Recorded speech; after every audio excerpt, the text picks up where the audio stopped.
Ladies and gentlemen, welcome to the Primetime Rundown NHL special preview show right here on the Eastern Observer. Dirty Little Hipster, take it away.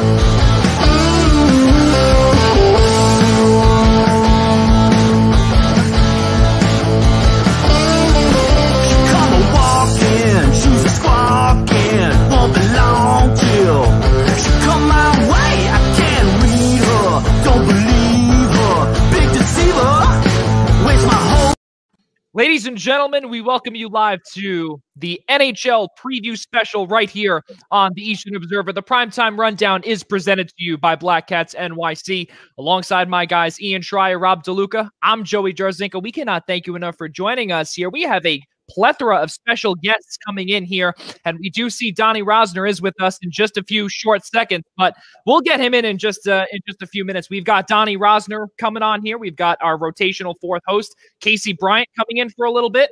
And then we have a couple of professionals coming in here as well. We have SiriusXM and the Fourth Period co-founder, Dave Pagnotta. He will be coming on with us, as well as our good friend and let's call him the Eastern Observer's insider, Dennis Bernstein. He'll be on with us as well later on in the program. Ian Schraier, Rob DeLuca, how are you guys? And hockey is right around the corner, fellas. I can't believe hockey's just about here, where tomorrow is going to be 1 week until the puck drops, and then a week from Thursday, Rangers and Islanders. Sorry, no offense to Rob's Devils, but season drops for my Rangers and Joey's Islanders, and a lot to look forward to. I can't wait to get the hockey season started. DeLuca, I see you have your New Jersey Devils polo on here, and you know what? And I can't wait until we bring in Donnie, because the Islanders will officially outrank Rangers and Devils here, so that'll be good. But DeLuca, how are you? Doing great. As they say in hockey, let's do that hockey, and I could not be more excited for the season to start. Nice little challenge for my New Jersey Devils, opening up with 2 games against the Boston Bruins, both at home in Newark, so we'll have a nice little home ice advantage there, and we will see where the season takes us from there. Well, in that case now, ladies and gentlemen, let's bring in our special guest. And Donnie Rosner, where are you? Where is your thing? Oh, boy, there we go. We saved the best for last there. Donnie Rosner, ladies and gentlemen, the owner of Blue Line Deli, that now has become a staple to the New York Islanders fan community. And just about a few steps to my – or that way, actually, from my house. Donnie Rosner, how are you? And good to see you, buddy. Good to see you guys, too. I'm doing great. Thanks for having me. Absolutely. Ian Schraier, Rob DeLuca, this is Donnie Rosner. And for all of those that do not know, Blue Line Deli is located at 719 West Jericho Turnpike here in Huntington, New York. Visit them at bluelinedeli.com. And also, don't forget, follow Donnie Rosner at Blue Line Deli 719. Really, really good stuff. Donnie, welcome to the show. Let's talk a little bit about the man that has signed a 4-year contract just right behind you. I got to start this off, guys, because, I heard it earlier, and it was a little weird to me when you see someone like Ross Johnston that signed for a few more years, but then you have the heart and soul of that fourth line that is kind of in need of re-signing. So I want to hear your thoughts as a diehard fan, what this signing and re-signing, if you will, means to not only you, but also to the New York Islanders. Yeah, he's a heart and soul guy. I mean, when they start the game, that line, and they just start banging bodies, I mean, that just sets the tone for the game. It lets the other team know that watch out, and Matt Martin's just been a class act since the beginning, and he's been around for so long, and despite a couple years in Toronto, he's a lifelong Islander. And the way I see it, he deserves to retire an Islander. I was ecstatic when I saw that deal that he signed. A 2008 5th-round draft pick, mind you, everybody. And I need to hear now, and as we did say, I know Donnie heard this in the open, but finally, because Donnie's here, I have it's 2 Islanders fans, and over to my right there is a Rangers fan, which, boo. And then we have down there, I can't really do it, or somewhere down there is Rob DeLuca. I can't point my fingers in. Yeah, there you go. There you go. Rob DeLuca is a New Jersey Devils fan, but now I want to hear the outsider's perspective and hear what this unofficial 4-year contract for the heart and soul guy, or as what Jordan Eberle called him, the glue guy for that fourth line. Let's hear it from the Rangers fan first. Sure. Why not point it to the Ranger fan first? The Islanders' more hated rival, right? Right. Well, Donnie, first of all, thank you so much for coming on tonight. We really appreciate you being here, and congratulations on all the success that Blue Line has had, especially, I'm sure, last postseason during the Islanders' run. I still have not made my way to Huntington to come grab a bagel, but I absolutely plan to do it at some point this upcoming year in 2021. But Joey, to your question with respect to Matt Martin, yeah, he is, and I think Donnie said it perfectly, that he's really the glue that holds that fourth line together with him, Cal Clutterbuck, and Casey Cizikas, and he's really the healthiest of the three players, at least recently, of the three players on that fourth line, because Cizikas was injured last year, and so was Cal Clutterbuck, constantly on and off, injury. But he got signed to a 4-year deal at $1.5 million average annual value. So in all, it's a 4-year, $6 million deal. The Islanders do have to be very careful right now how they are allocating their money. That right now, Matthew Barzell he's listed on the training camp roster. I know we're going to get into Barzell in a second, but they still have to lock him up. So they're going to have, probably after signing Barzell, they're probably going to have somewhere in the range of 15 to 20 million left. And then next season, I don't want to start looking already to the 2021 offseason. You got to start re-signing guys like Anthony Beauvillier and Casey Cizikas. So this fear, I mean, I know 4 years is a lot of years for a fourth liner, and I'm sure Rob will attest to this as well. They just got to be very careful with where they're spending their money, because right now they're going to have a couple of big contracts that they're going to need to re-up at the end of this upcoming season. DeLuca, you're a New Jersey Devils fan, and you know Lou Lamoriello very well. So you see these grinders that Lou Lamoriello is pretty happy to have on a lot of his rosters. Your thoughts on a 4-year deal for a 31-year-old? It sounds exactly like something Lou Lamoriello would do, if we're being honest here. I would not have expected anything less, really. I mean, this is just the way Lou runs things. He is a win-now GM.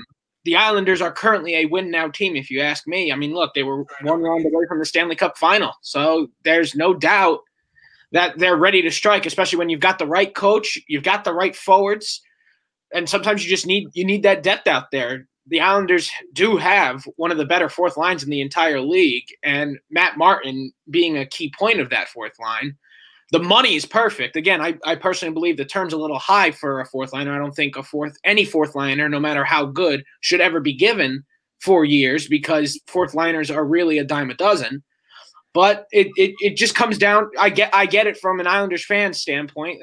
There's a loyalty factor, and you just love that he's here to stay. He's not going anywhere, and that who knows if this could be it, or if this is where he's staying for the rest of his career, however long that may be. You know what's really crazy too, guys? Something that Ian Schraier brought up too is that a few days ago, also I believe on the media call, Cal Clutterbuck said that he doesn't have feeling in 3 of his fingers, but he is quote unquote good to go, which really is amazing. Now, Donnie, I have to ask you this again, because thankfully you're my Islanders compadre on here, and with Cal being not having any feeling or numbness or nerve damage or whatever the case may be in 3 of his fingers, and he still says he's good to go. It just shows the courage and also the toughness that not only a New York Islander has, but also a hockey player in general has. And to talk about that from a fan point as well, to see that from years of mediocrity, where random players would come in and old washed up players would come in, and now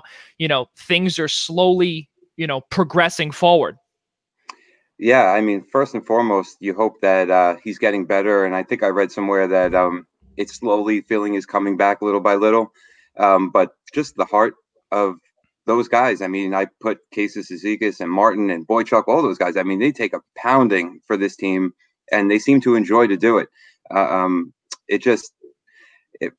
For me, it's, I care about their health first, obviously, but just seeing them put things like that on the back burner to give everything they got for the team. I mean, that's just inspiring stuff. And I think it sends a message to the younger guys too. Like, if you're feeling a little pain, like deal with it and let's go win a game, So I love that mentality.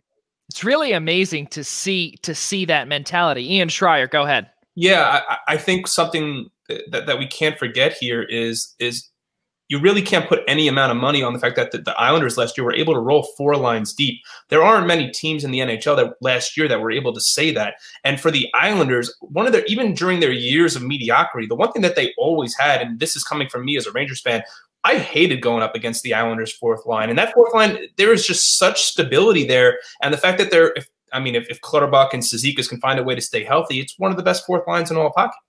It's really, again, crazy to see that we have come a long way from the Toronto and Edmonton bubbles, and now we will be playing hockey here at the Nassau Coliseum, also at Madison Square Garden, also at the Prudential Center as well. There was also some rumblings a few weeks ago that Newark would be a possible hub city in case there was an outbreak or if they did resort to the bubble format. So really crazy stuff. Donnie, you're a big Islanders fan, as we've continued to say over and over again. We've beaten a dead horse to death on that one.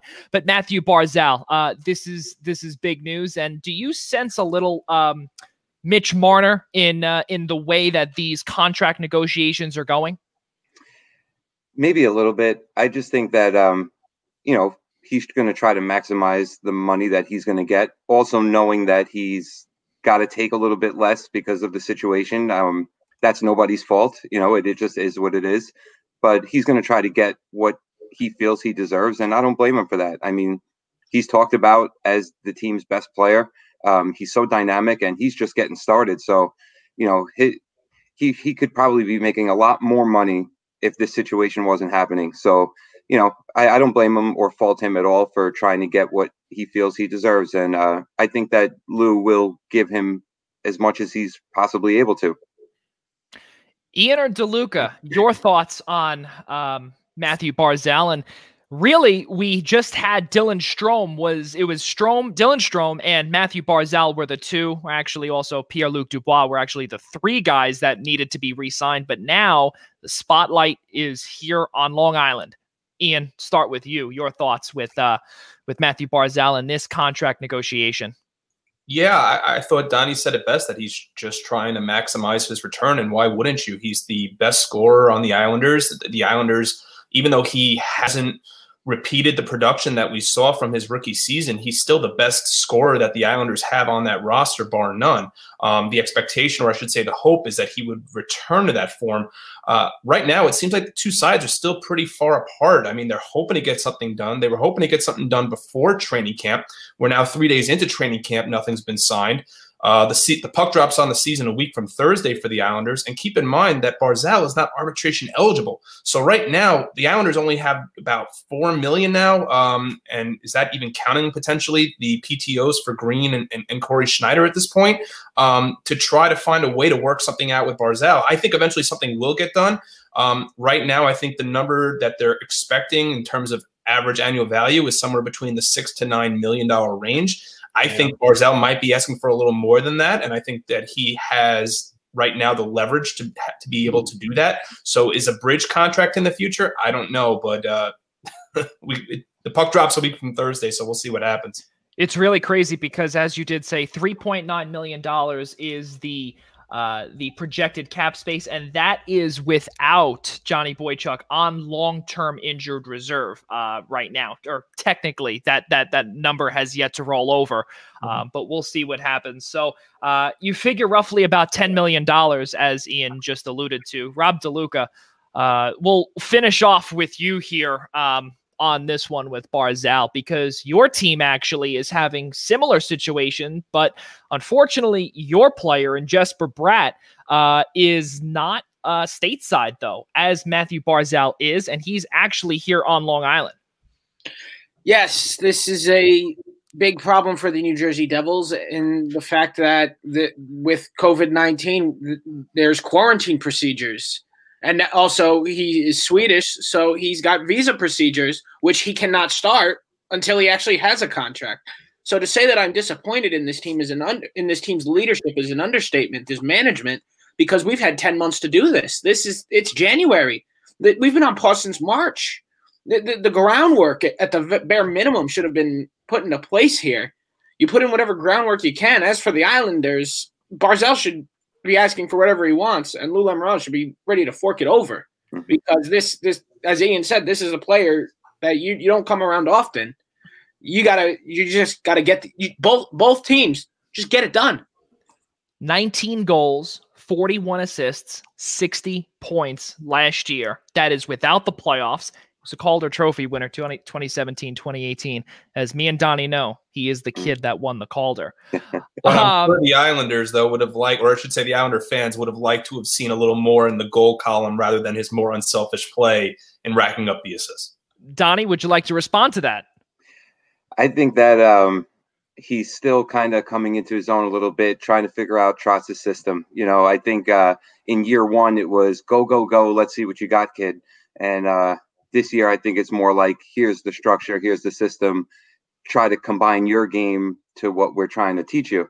And I think that once they figure all that out, like, I think that he'll definitely get more production for sure. Johnny Boychuk. There's a lot of fandom, obviously, that is noticed not only from Islanders fans ever since he was traded for basically a bag of pucks back in 2014-15 season by Garth Snow, legendary Islanders general manager, we can call him.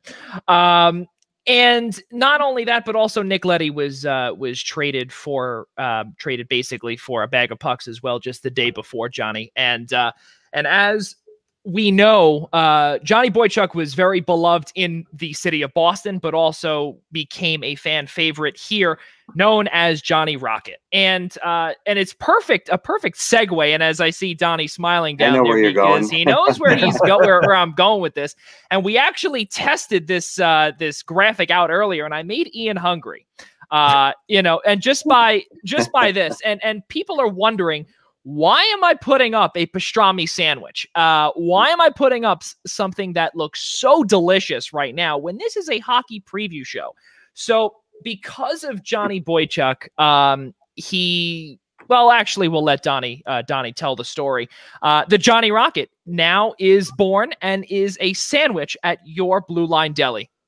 Yeah, and it is pretty damn good. It looks like it. Since, I actually found out from his brother on Twitter what his favorite meal was. Like when they would practice, they'd go to a local deli by them, and that's typically what he would get on a day where he wanted to eat what he liked. And, so I thought I got to try to duplicate that to the best of my ability. We only use the best meats and stuff. It's all boar's head. So, I mean, that is a very delicious meal right there for sure. Yeah. What time does Blue Line close? Right now we close at 4. Oh, he closed at 4. Yeah, there was a couple of days ago. I had walked in at 3:30, and I felt bad. I was like, oh God, everyone's never feel bad. We don't mind. I know. Everyone's wrapping up, and I'm that guy. But yeah, no, Johnny Boychuk. His playing days are over. Now that we got the sandwich out of the way, let's talk about the player, Johnny Rockets, because really what he has done for the New York Islanders in his time, he showed tremendous leadership. Now, not only did Johnny Boychuk, his career ended. He didn't leave. His career ended, and he technically did not retire, but Devon Toews was also traded as well. So not one, but 2 Islanders defensemen were on their way out. And it could be a little, it will look a little different on that third defensive pairing. I want to start with you, Donnie, because now we're going to see Andy Green and Noah Dobson on that third pairing the entire way. Andy Green, I believe he's 37 years old, 38 years old, in that range. Any cause for concern, maybe the durability for a whole season? I don't think so. I mean, Green looked fantastic last year. He just gelled with the team right away. And in the playoffs, I thought he was fantastic. And as far as Dobson goes, I mean, it's his time. I hated to see Taves go, but I understand why he did. And, you know, that's why you have kids that, you know, hopefully good kids that can come up and take spots over, because when you need to make some room because of the cap, like, you need that guy to step in. You know, Green's been around a very long time. As Rob, you probably know him very, very well. I think he's a stud. I mean, he's been great. I mean, since he got here, and I'm very excited to see what Dobson can bring. I think there's a lot of hype behind him, and you know, we'll see. I don't know. I don't know for sure. You know, we saw him in a few games. You know, I'm not sure. We'll see. Rob DeLuca, you know, as Donnie said, you do know Andy Green very well, and Lou Lamoriello knows him very well as well, because he traded a second rounder for him, and that got a lot of heat last year. There was a lot of talk that it was an overreach, going for a very older player, the captain of the Devils, for a second round pick. But for right now, it's looking like it will pay off. You figure. We don't know.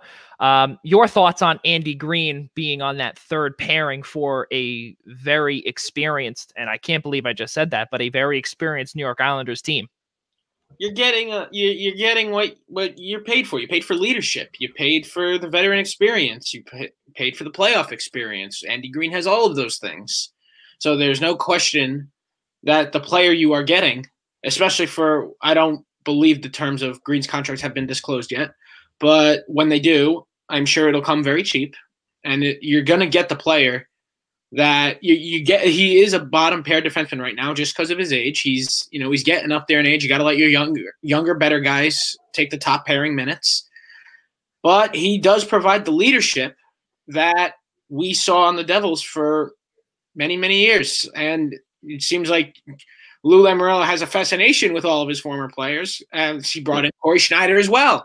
I'm assuming he's going to be the taxi squad goalie for the Islanders this season. I can't imagine why that wouldn't be the case. Otherwise, I don't see the point of bringing him in.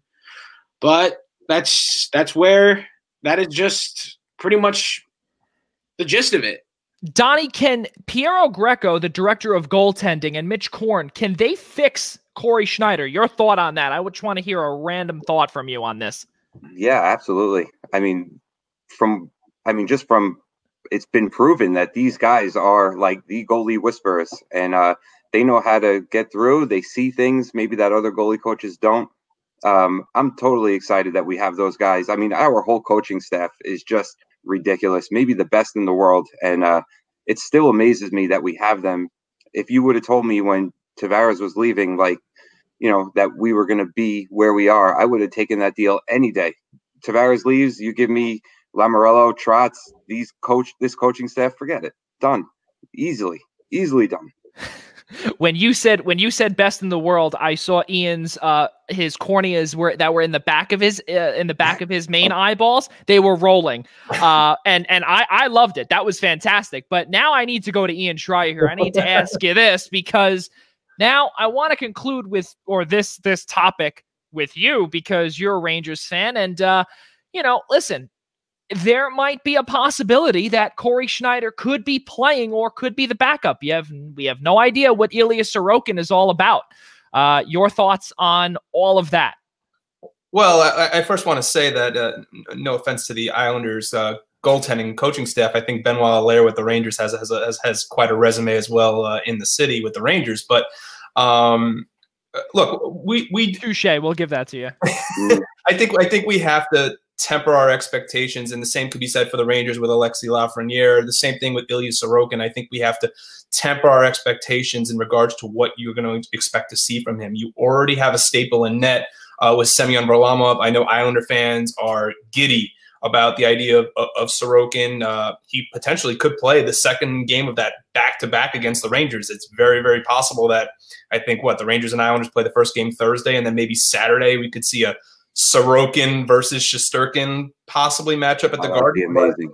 Yeah, it's very possible. I mean, for Sorokin, he really just has to try to adapt to the NHL. I mean, in the KHL, you play in a wider rink, so he's definitely going to have to adapt to the NHL style. I mean, there's going to be a little bit of a language barrier, but thankfully he has a countryman in Semyon Varlamov teaching him the way. But I do want to get back a second there, Joey, to the Noah Dobson point, which was what we have to remember about Noah Dobson is that he's only 20 years old. I think there was an article in Newsday just the other day from Laura Albanese that said that Trotz is ready to pour the spotlight right on Noah Dobson. Now, granted, he's not going to get the top defensive pairing minutes right away, but he's 20 years old. He's got a lot of learning to do, but I think him playing alongside Andy Green is going to do him a lot of benefits. But with Boychuk gone, the big piece for the Islanders getting back is the fact that Adam Pellick will be back for the Islanders. Yes, and do not forget, too, Adam Pellick also, didn't he break his wrist as well last year as well? He's really been banged up. He blew out his Achilles back in December of 19, and then he broke his wrist. Really unbelievable stuff. And then he still played a couple. I think he played, Donnie, correct me if I'm wrong, but he played the rest of that game, and then he was out. I think it was, and then game 6 he was out. So that was the end for Pellick's 2019-20 season. But now we jump to back to Sorokin, if you will, because obviously there's $2 million that he's making this year. He's a restricted free agent after this year. He's arbitration eligible. And let's say, for instance, that Semyon Varlamov does really well, and he still has a decent amount of years. What does he have here?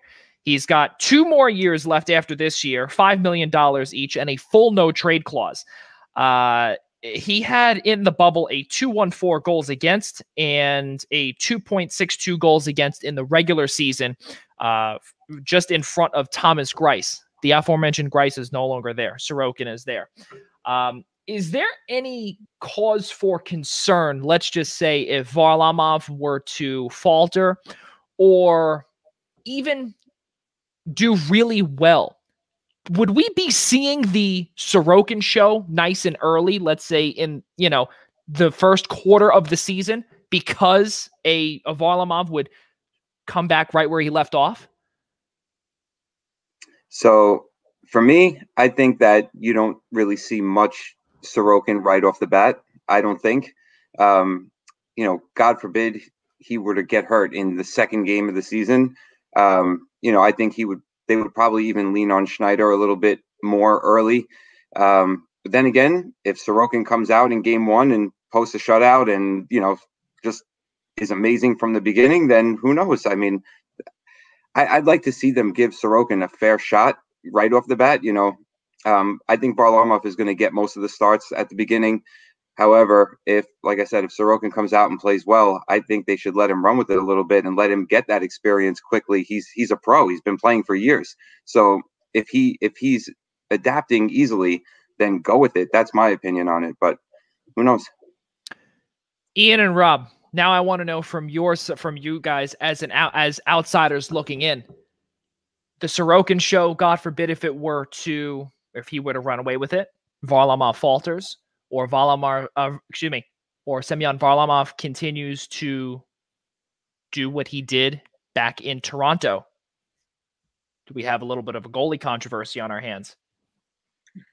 Yeah, I think you absolutely can open up that conversation. I think that's something that the Islanders have been lacking, and I think Joey, you and Donnie yourself can certainly attest to this, is that the Islanders have been lacking a franchise goaltender for how many years now?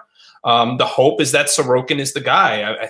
Thankfully for the Islanders that he decided to make his way over from Russia a little sooner than people expected. People weren't sure when Sorokin was going to decide to come over from the KHL, but right now everything is hanging in the balance. I mean, look, Varlamov is a staple for the Islanders. Look, they don't get as far as they do in the playoffs last year without him.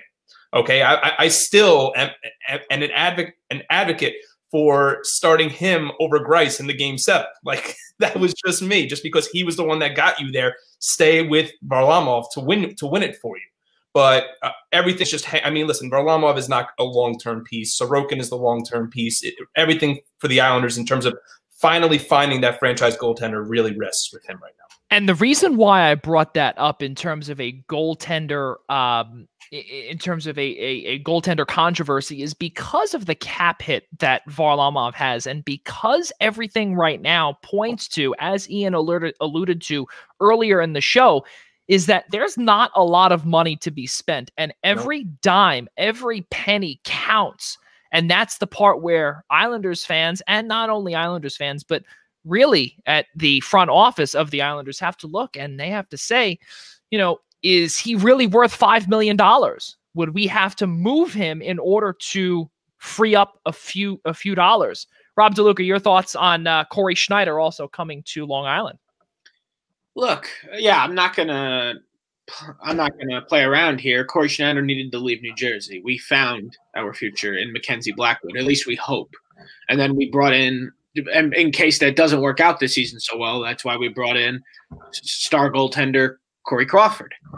So I think that good Lord, Schneider needed a fresh start, and I'm glad to see he's getting one. I'm rooting for him. I hope not so much rooting for the Islanders. I'm rooting for him to recover his career while he's there and hopefully move on to a better team that can maybe get him a championship at some point.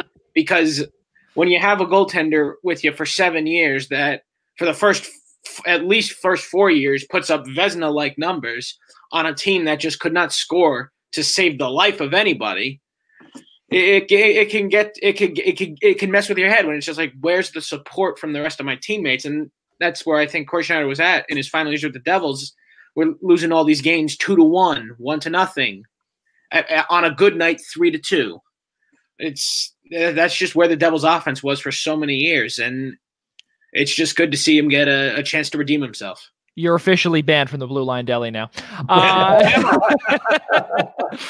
Donnie, you are a lifelong Islanders fan. Travis Hammonic, a former fan favorite. He was also traded from New York to Calgary when there was some health problems with his mother. Unfortunately, things did not really work out for Calgary and also for Travis Hammonic there. But now he is on a PTO in Vancouver.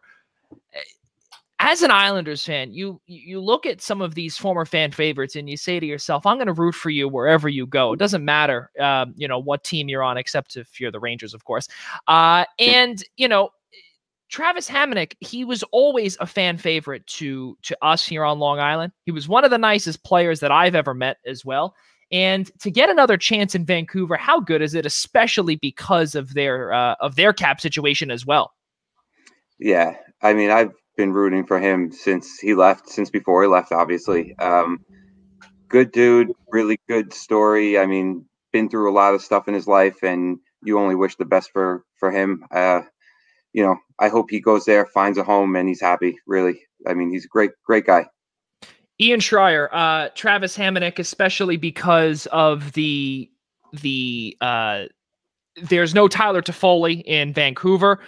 Nate Schmidt was brought in because of the Alex Pietrangelo signing, as if, Vegas is playing NHL. Literally, they're playing NHL 21 every year with their cap space. And they signed Nate Schmidt. But the cool thing is that, or actually the bad part is that they gained Nate Schmidt, but they also lost their longest tenured defenseman in Christopher Tanev as well, who was really good on the defensive side of the puck.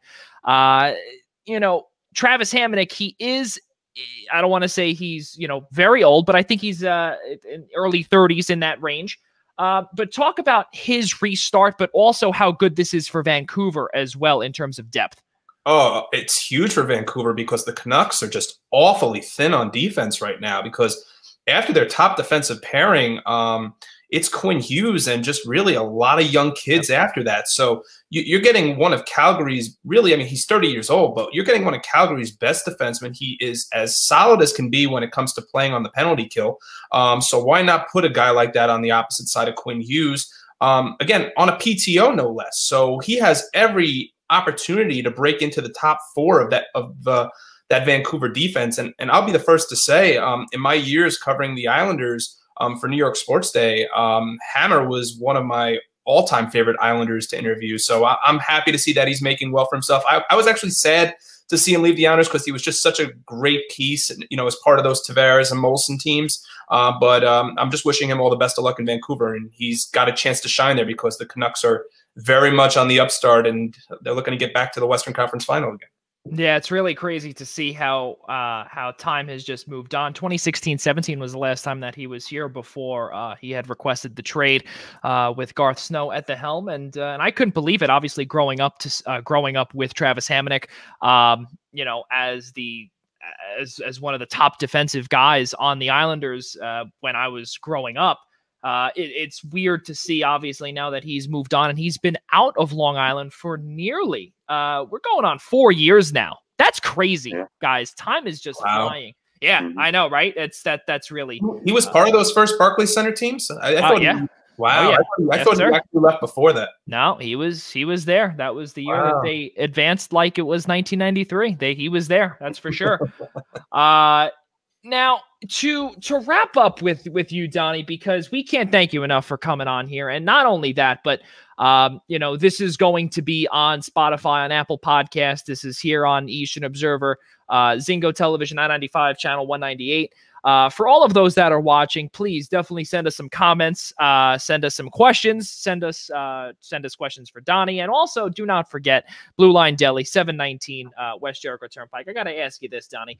UBS Arena, you got a little behind-the-scenes exclusive tour of the brand new building. Give us a little, behind-the-scenes. I don't want to say lots of details because I love surprises, but tell us your thoughts on what the new building is going to look like. Sure. So my first thought when I got there is it's massive. When you're looking at the pictures of it, you don't really grasp like how big it really is. And when we walked in, it's so beautifully done. Like just the bare bones of it, like it's just so high class, and it's not what we're used to, walking into the Nassau Coliseum. It's like, that's like preschool compared to this. This is like, college, and it's just beautiful. And the one thing that really took me back was, trying to figure out, like, because they keep saying how they're going to try to replicate the volume that the Islander fans bring to the games at the Coliseum. And how they're doing that is like the 100 section is much larger than any arena that I've ever seen. And there's less of the 2s and less of the 300s. And, but they brought us all the way up. So we were standing at like the top of the 300 section looking down, and it's still just like the Coliseum. Like you could see everything, like in a lot of other buildings, when you're up that high, it looks so far away. In this building, it doesn't at all. I mean, it really does remind me of the Coliseum in that way. So I'm super excited about it. Obviously it's going to be state of the art. I'm hoping to be a part of it in other ways, and we'll see how that goes. But it's very exciting. I mean, Islander fans are really going to enjoy this a lot. Yeah, I can't wait to see it. And, and as again, Ian and Rob are rolling their eyes because I'm not rolling. I just have one question, Donnie. I mean, you've seen the interior of UBS Arena. Is the video board at least on side this time or what? Wow. Yeah. That is, you know what? Now your band. Your band now. That's it. The difference is I'm in New Jersey. I'll never get there anyway. Wow. Oh my goodness. But Donnie, listen, tell us where we can find Blue Line Deli and really social media as well, because you are all over this. And also, since I was there a couple of days ago, I actually had entered a raffle. Give us a little bit of background on what that raffle is all about as well. Yeah. So, new year, new season, we wanted to kick it off with a bang. So, we're giving away a signed authentic Matt Barzell jersey, and anyone that comes in that buys one of our signature heroes will get a free raffle ticket, and we're going to do the drawing live on Twitter next Monday. So that's exciting. We're always trying to do giveaways and stuff because it just brings more fans in, and it's fun. People come in and they want to talk about hockey, and I'm going to work, and talking about hockey at work is just the best thing in the world. So it makes my day a lot better, and people love it. People love going into a place. We give out stress pucks and shirts and towels, and like just just seeing their reactions of it, it's worth it 100%. So yeah, it's a lot of fun. And as far as finding us, I mean, we're on Twitter, Instagram, Facebook, Blue Line Deli. You can't miss us. Yeah, absolutely. And also right on the ticker for those that are watching at Blue Line Deli 719 to follow Donnie and the Blue Line Deli. One more thing before we do let you go, Donnie. Back in August, when the Islanders clinched to go to the Eastern Conference Final, you guys had a flag giveaway, right? The car flag giveaway. And I think that was the coolest thing to see wrapped around Umberto's, which was nearly onto Cold Spring Hills Road. And the line was so far back, I could not believe it. And now you guys, your deli is a staple to New York Islanders fans. It is the coolest thing. And I'm extremely grateful, not only to be an Islanders fan, but also to have you on our show, and also for your deli so close where I can get my breakfast and my lunch and my early bird dinner as well. So Donnie, thank you so much for coming on here, man. And I know I'll see you soon, but ladies and gentlemen, the owner of the Blue Line Deli, Donnie Rosner. Donnie, thank you so much for coming on, buddy. Thanks for having me. It was fun, a lot of fun. Thank you. Yep, we'll be speaking for sure, man. Stay well. All right, take care. Well, that's going to bring on now someone that we know. There you go. You see? Look at that. Look how good he looks. He looks look at that. You see? Haircut. You see that he's got a haircut. He's got a fantastic facial hair going there. Yeah, and you know, look presentable. You gotta be dressed to the nines when you're appearing on this program. I can't show up like a schlub. Come on.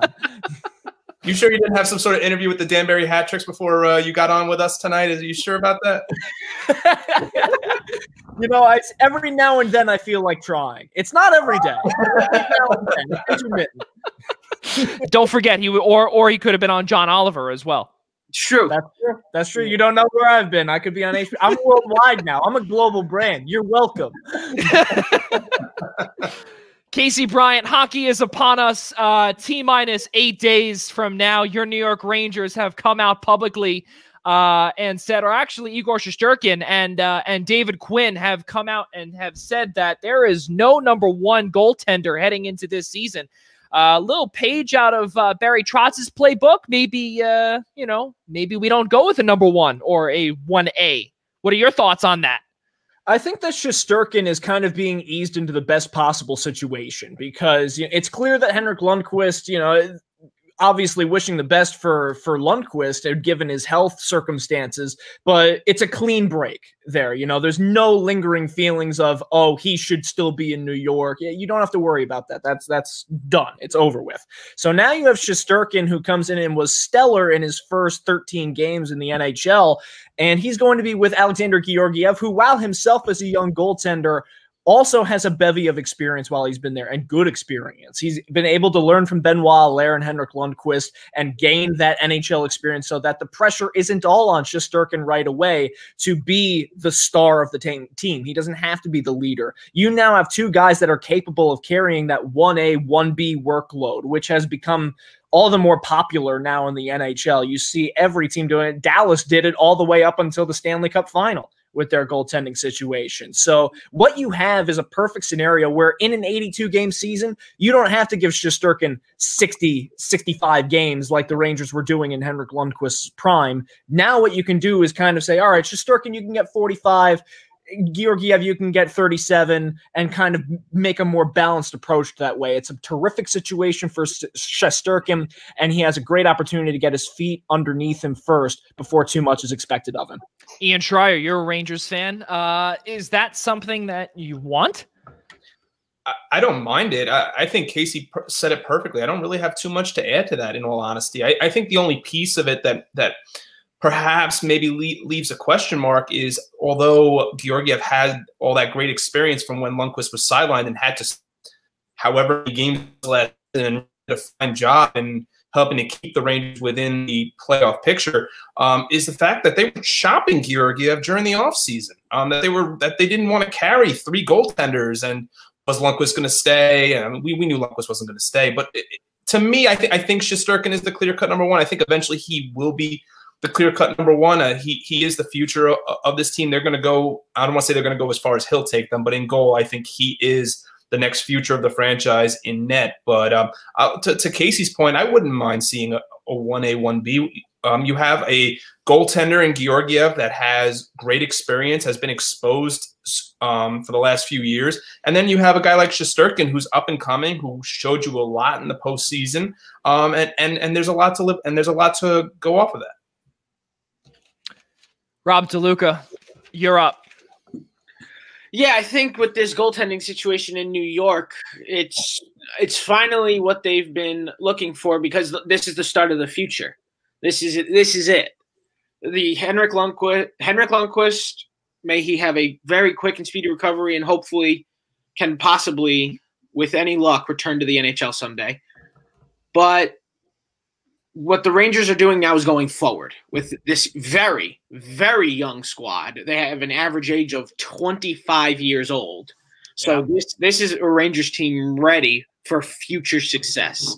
I don't know what we're going to – we don't know what we're going to see from any team really in a 56-game season, only playing the same 7 teams 8 times, many times consecutively, seeing the same opponent over and over again, such as Rangers and Devils in April. It's going to be 4 games straight for both sides. It's going to be crazy. It's going to be fun, but it's going to be real interesting. It kind of leaves that variable of really anything can happen in such a short amount of time. A team you don't expect could get very hot.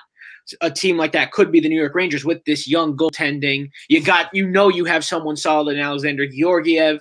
You saw only a little bit of Igor Shesterkin in the bubble, so you're not quite sure what you can see, especially when the Rangers defense, in all honesty, was not as good as they could have performed in the bubble, and it left Shesterkin out to dry for the most part, as well as Henrik Lundqvist. And it's just a matter of how the Rangers can improve going forward. They've got the top 6 for it. They've got some of the best top line players in the league. The big question mark is on defense, and that also attributes to how well can that help these young goaltenders out. I tell you, the best blueprint for the Rangers going forward is going to be the 2013 Blackhawks that eventually won the Stanley Cup, because they went with that 1A, 1B system. I'm not saying that a Stanley Cup season is incoming for the New York Rangers. What I'm saying is, from a workload standpoint, you had in that 48-game season, or however many it was, I think it was 47. Math is hard. You had 28 starts for Corey Crawford and 19 starts for Ray Emery, and you got the best out of both of them because they were both staying sharp with regular action, and they were playing behind a solid defense, of course, a Stanley Cup winning defense, but you were able to get them both action, and you were able to keep rotating, and so that when the playoffs came around, you could roll with either one of them and still be confident. That, I think, is going to be an important blueprint going forward for Shesterkin and Georgiev, especially considering that Georgiev now has the stability of knowing he will be the one protected against the Seattle Kraken. So now you have a real foundation to be built here. Yeah, it's not only that, but also next year, you also have that. And just to go back to what Ian had brought up earlier about Georgiev being shopped during the season as well, that's crazy stuff. And all of a sudden, you completely turn course, and now you have them as a 1A, 1B. Yeah, I mean, it's a business. Hockey is a business. Players get shopped all the time. And when you're dealing with someone as grandiose as Henrik Lundqvist in the hockey landscape, you have to pursue all avenues. Dealing Alexander Georgiev at the deadline of the 2020 season was not a crazy idea, because in that world, Henrik Lundqvist still had a lot to offer and was still New York's goalie. So it was not out of the question. So the fact that they let Henrik Lundqvist get bought out kind of signaled the turn of the tide, and we are committed to the younger players. We are committed to the rebuild, the letter that Jeff Gorton and company sent out in 2018. That is our future. And I mean, that decision, I hate to say this, has been sort of vindicated by the health condition of Henrik Lundqvist, and the fact that he isn't going to be able to play this season. You feel a little better about your situation that you have now that you didn't trade Georgiev. You hate to be this callous in this decision, but it's something you have to consider, that you're better off now. Well, I'll tell you one thing also. it's good also because, as you brought up, because now I'm a big numbers guy. I don't know why, but I am. And you bought him out. It must be the glasses. You look it. Yeah, 4 eyes, right? Yeah. So almost $13 million in a buyout as well. I just look here and I just say to myself that it is such a good thing that they did buy out Henrik. And it's not, that there was a gut feeling, whatever the case is. It just shows here that they have such confidence in these two goaltenders moving forward. And this team, I'm scared of this team moving forward, guys. This is, as an Islanders fan, I'm scared. This is amazing. Well, Joey, there's still a year or two away from really, I don't want to say being at the Islanders level, but if you want to talk about them being scary, look, we don't know what to expect from Alexis Lafreniere. We don't know what we're going to get in the second year out of Kaapo Kakko. We don't know what is in front of the Rangers goaltending situation right now with regards to their defensemen. Right now, they're still technically in the thick of a rebuild. Thankfully, as a Ranger fan and for the Rangers, a lot of dead money comes off the books at the end of the 2021 season. So if you want to start talking about them scaring you, it'll be very interesting to see what Gorton and JD do this upcoming offseason to try to address some of these issues with all that money coming off the books. Well, now that actually leads into my next question where you brought up Kaapo Kakko, because now I want to ask Casey this, because you are the hockey freak on this show. There's hockey expert, then there's hockey freak, and that we'll give you that title on here. And Kaapo Kakko at 19 years old, or at 18 years old, obviously, listen, he's number 2 overall selection last year, No, 2 years ago. Good Lord. Well, a year and a half, if you will. Yeah, I know. Time is completely out the window in quarantine. I know. It's true. It's bad. And Kaapo Kakko did not have a lights out rookie year. Do you see I want to say, I guess, the opposite of a sophomore slump, a sophomore uprise, if you will, or an uplift? I think that Kaapo Kakko would be the first one to admit that it took a while to adjust in that first season for a myriad of reasons. You have David Quinn still trying to establish his system with new players. Kaapo Kakko didn't have consistent line mates really until the end of the season. And he started off the year, if you remember, playing on the 4th line. And that's not great minutes. And knowing the personnel in New York, who he's skating alongside, it's not always a great thing to be on the 4th line. You're not with very skilled players. And he had to earn that time, and he had to keep growing. I think the biggest solace, honestly, that Kaapo Kakko can take is the fact that the guy picked ahead of him, Jack Hughes, also didn't really light up the world. He only had 20 points in 60 games. So really, Kaapo Kakko, it's not like the world is going to be expected of him in year 2, because that whole draft class really kind of stutter stepped out of the gate. I think that consistent line mates is going to be the real key for Kaapo Kakko, especially since more players are going to be coming over. You still have Vitaly Kravtsov's future up in the air. Is he going to be coming back? You don't have to worry about finding ice time for Elias Anderson anymore. That experiment failed. So now maybe you put him on a line with Philip Hedl. Maybe you put him on a line with Alexis Lafreniere. There's more skill, more youth, and more speed where you can experiment, and it won't be sticking him with it's Greg McKegg on the 4th line. You don't have to worry about that particular pair. You don't have to worry about him. I can't even write. Who even was on the 4th line? Like Daryl Powell, Aaron Asham. Like what clown is on the 4th line this year? Michael Haley. Remember Rangers legend Michael Haley? So I mean, it's maybe Brendan Smith can play the wing again this year. It's going to be a year of stability. That's going to be the thing in question for Kaapo Kakko: consistency and stability. Ian Schraier, you wanted to ask Casey a question from Rangers fan to Rangers fan. Go ahead. Look, it was a question I added in at the last second. I think it's a question that Casey should be excited over, considering the state. I'm always excited, Ian. Considering the state of the Rangers' defensive front, so to speak. Gortz and JD appear to be very excited about him in training camp. Is there a possibility we could see Keandre Miller start the season with the club? I'm very excited for Keandre Miller. Keandre Miller is one of those defensemen that the Rangers have been dying for. And honestly, they've tried bringing in these different defensemen that can do it all. You know, they're these two-way defensemen, especially someone like Keandre Miller, with his size, with his skating ability. He's such a strong player. So you've tried having those like top-line offensive defensemen before. Dan Boyle was too old. Kevin Shattenkirk started to break down physically. He didn't really pan out. So now you've brought in Jacob Trouba to try to be the model for him, and even Trouba kind of had a rough first season. Granted, it was because he was paired with Mark Stahl a lot in the first season, or he was dealing with Brendan Smith. You know, it hasn't been right for him. Keandre Miller seems like he can break the mold, because Keandre Miller seems like a kind of defenseman who can do it all. And it really, again, will depend on who Keandre Miller is paired with, because if he's paired with the likes of Jacob Trouba or Adam Fox would be another great pairing for him. But if he's with Jack Johnson, Keandre Miller may as well jump in the Hudson River with his skate park. What about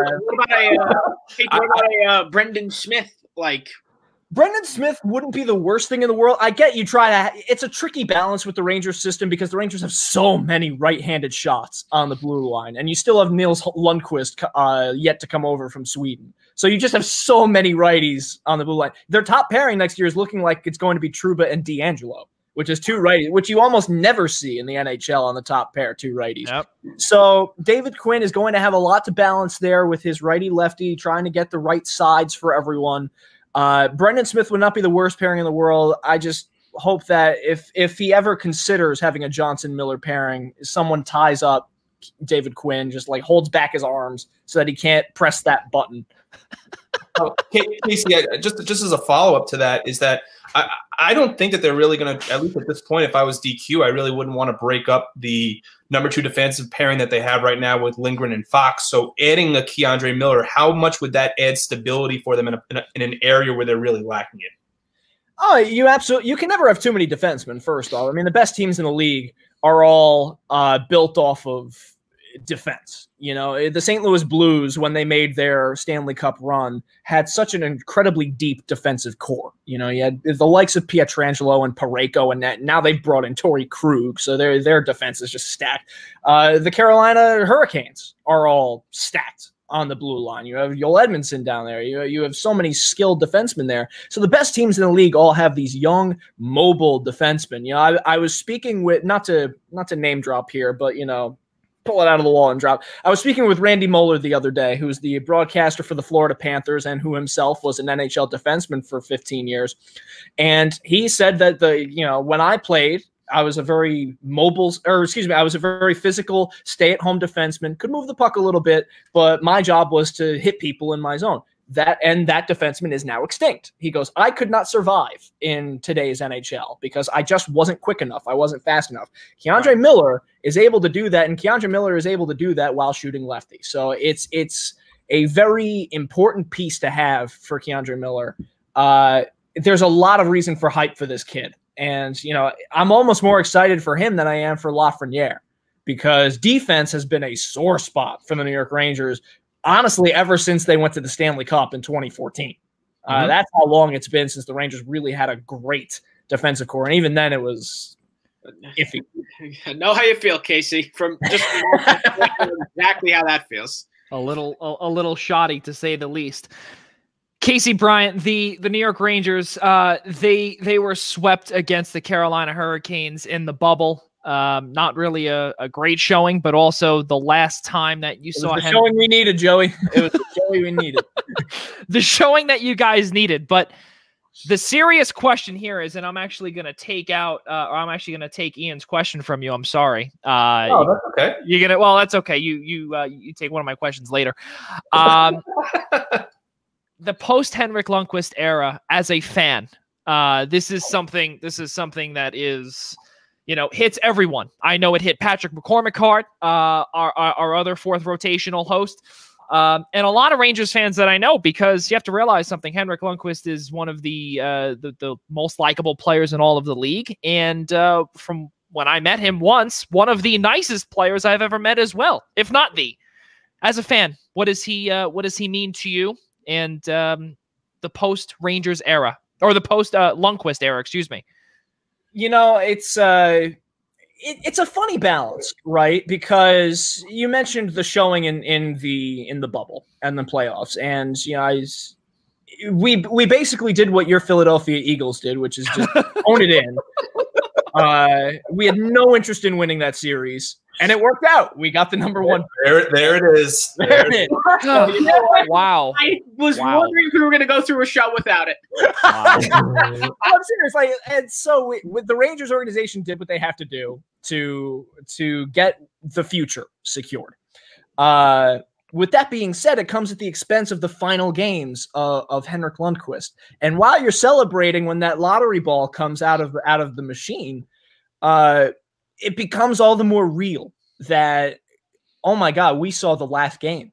And not only was it in just an abysmal performance from the organization, it was in front of no one. Henrik Lundqvist, and since he's not going to be able to play this year, he won't even get a farewell when he's wearing the wrong uniform. We won't get, St. Louis Blues legend Martin Brodeur, which we didn't even get that either because the Blues had already played the Devils by the time. We don't get the moment that it's the same city. So the closest comparable you could make is Eddie Jockerman. When Eddie Jockerman came back and was in a Red Wing uniform, he would have been on the Capitals. They would have seen him 6 times. So it would have been crazy. So the fact that he's gone and that you never got to say goodbye and you don't know when you're going to be able to say goodbye, because after his medical procedures, who even knows when he's going to be in the public eye again, because he's earned all the privacy that he wants. It hurts. It really does. Buying him out was already kind of a controversial move. Yeah. So having him go without a goodbye it just twists the knife, man. Casey, just keep your eyes on the news and be ready to pounce on Henrik Lundqvist night tickets. Casey, if it happens. Casey Bryant, cannot thank you enough for joining us here on our NHL special preview. And I'm sure right now, as Dave Pagnotta is in the waiting room right now, he thinks that we are all out of our minds, and especially Casey too. We're going to get him in just a second here. Casey Bryant, thank you so much for coming on, and we'll see you in the next couple of weeks for sure. Yeah, buddy. I appreciate you having me on, guys. Well, the secret's out. We'll see you on Friday. Yeah. Right. That's true. I'll see you guys on Friday, and make sure you get Rob a screen. He looks ridiculous as the only one with that one. Look at this. Look at this. Believe me. So, ladies and gentlemen, Dave Pagnotta is here in just a second. Casey Bryant, thank you so much, buddy. Really appreciate you. And you guys will be on Friday. Dave Pagnotta, good to meet you, man. I've heard a lot about you from our good friend DB, Dennis Bernstein. And we cannot thank you for joining us, my friend. Yeah, thanks for having me, guys. Entertained already. That was a great segment right there. Oh, my goodness. So Dave Pagnotta, ladies and gentlemen, co-founder of the Fourth Period Hockey Magazine, as well as the co-host of The Hot Stove on SiriusXM, airs on Saturday mornings from 11 a.m. to 1 p.m. Eastern Time. So let's get things started, guys. Dave, again, thank you so much for coming on here. There's so much to talk about hockey-wise. Right now, let's not forget also, there's the World Juniors going on right now as well. And actually in about 28 minutes is going to be the opening face-off. So should be tons of fun there. But Ian, let's get started with you in terms of hockey, and let's ask Dave some questions here, and let's see what we got. Sure. Dave, first of all, thank you so much for taking some time to come join us here on the Primetime Rundown. We really appreciate it. We just had, as you saw, Casey Bryant on, who is one of our rotational fourth hosts here on the show, and a big Rangers fan. And Joey had the pleasure of asking him the question, and I'd like to ask you the same thing. There was an announcement today on NHL.com on the website stating that the Rangers have not yet supposedly committed to naming Igor Shesterkin their #1 goaltender as with the season starting for the Rangers a week from Thursday against the Islanders. That perhaps maybe is this a 1A 1B thing with Georgiev? What does this tell you right now about the Rangers goaltending situation? Yeah, they want competition. They want two guys that absolutely want the #1 job to be competing as if they want the #1 job. So, you don't want to hand it to anybody. Both guys are obviously young, and Shesterkin certainly looks like the guy who's going to be given the keys but they want to test drive both of these guys first. So I don't see anything wrong with that. They're going through this process. They're going through the rebuilding stage, retooling, whatever stage they're at this point. I don't have anything wrong with that. You want to let these guys compete against each other. And, well, first of all, they're going to fuel their bond between the two of them. Maybe they're going to be around for a long time. Maybe they're going to keep the tandem in place for a number of years. But in the meantime, if they don't, you still want these guys to like each other. But at the same time, you want that competition inside the room as well. So I don't see anything wrong with that. I think it's probably a good call, quite frankly, rather than just saying, yeah, he's our guy, you're the backup, and go from here. You want both of these young guys competing. And if Shesterkin's a guy and Georgiev performs really well, you just up his trade value that much more. We know that with regards to the Rangers that they're thin defensively, but a lot of the attention for the Rangers this year, last year was focused a lot on Kaapo Kakko and Artemi Panarin, but even more this year because the spotlight is going to be shined on Alexis Lafreniere.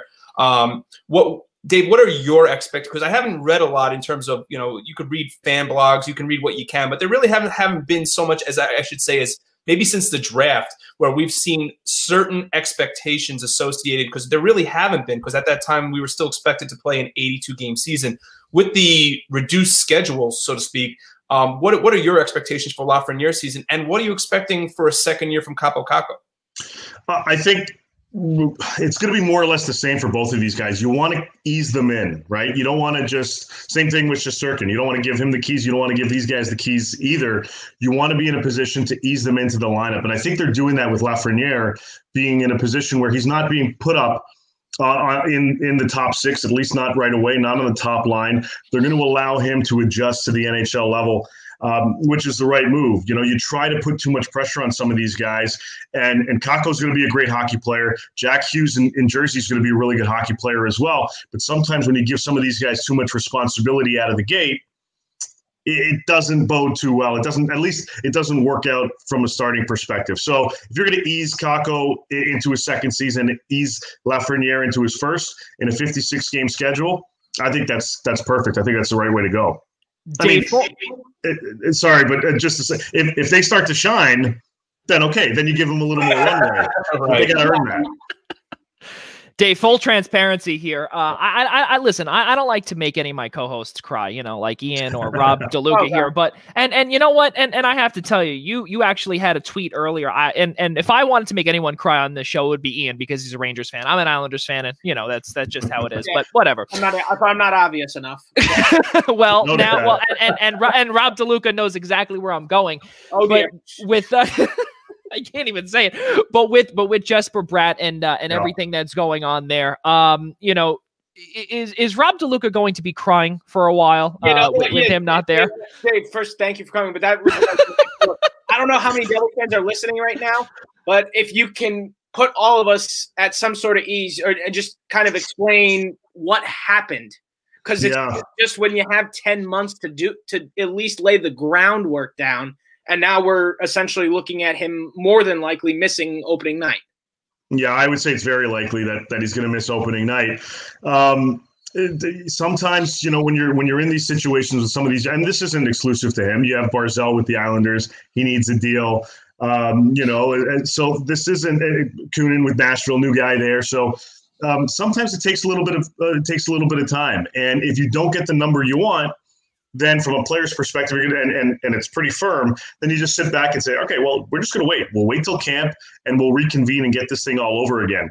Ovechkin, for example, they had conversations in the offseason about an extension, and they said, you know what, let's wait till camp gets going, and then we'll revisit it. Similar situation here, but with a restricted free agent. Now, I spoke to his agent earlier this morning. He's out in Sweden, so time difference and all that. But he reiterated that in order for him to come across on a working visa, P1 working visa, over in the United States, he needs to have a contract signed as proof that he is going to the States to work. So, you factor that in. So they still have to finalize a contract there. Once that takes place, then you showcase or show the proof, basically, that this is what we've got. We've got a contract. He's going to work in the U.S. That process takes a few days. Then he comes over. He's got to do the quarantine. So, I mean, if he signs, let's say, first thing tomorrow morning, you're probably looking at a good 10 to 14 days before he can hit the ice with the Devils. Yeah, that really is tough. And it's tough also because you look at all of these things that are happening in terms of PTOs as well. And something that I want to ask you too, Dave, is that we're seeing high profile names such as like Mike Hoffman. He signed a PTO with the St. Louis Blues. And all of a sudden we thought, when I saw this, I honestly thought it was a fake account. And I'm not kidding. No. And Ian and DeLuca can attest to this, because I remember I texted both of them and I said, no, this is, what is going on here? We're starting to see these professional tryouts with many players now, and we're going to assume that this is all COVID related, but is this a way to really maximize their contracts moving forward? Like they can, play on these small deals, and then once the cap goes up, or once the cap unfreezes, if you will, they can really maximize.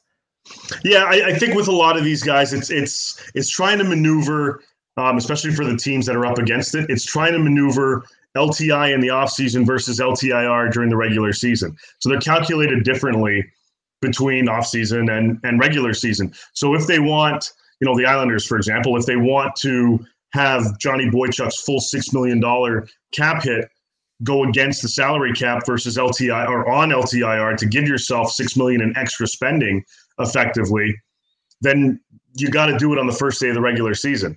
Same with the St. Louis Blues with Tarasenko and Steen. They're over the cap unless they manipulate it somehow by sending some guys on waivers. One of those two guys has to go on LTI before the start of the regular season. So it's tough. It's a little tricky. It's all mathematics, but it's working. Hoffman's got his 1 year. I believe it's $4 million with St. Louis. That'll be official on the 13th.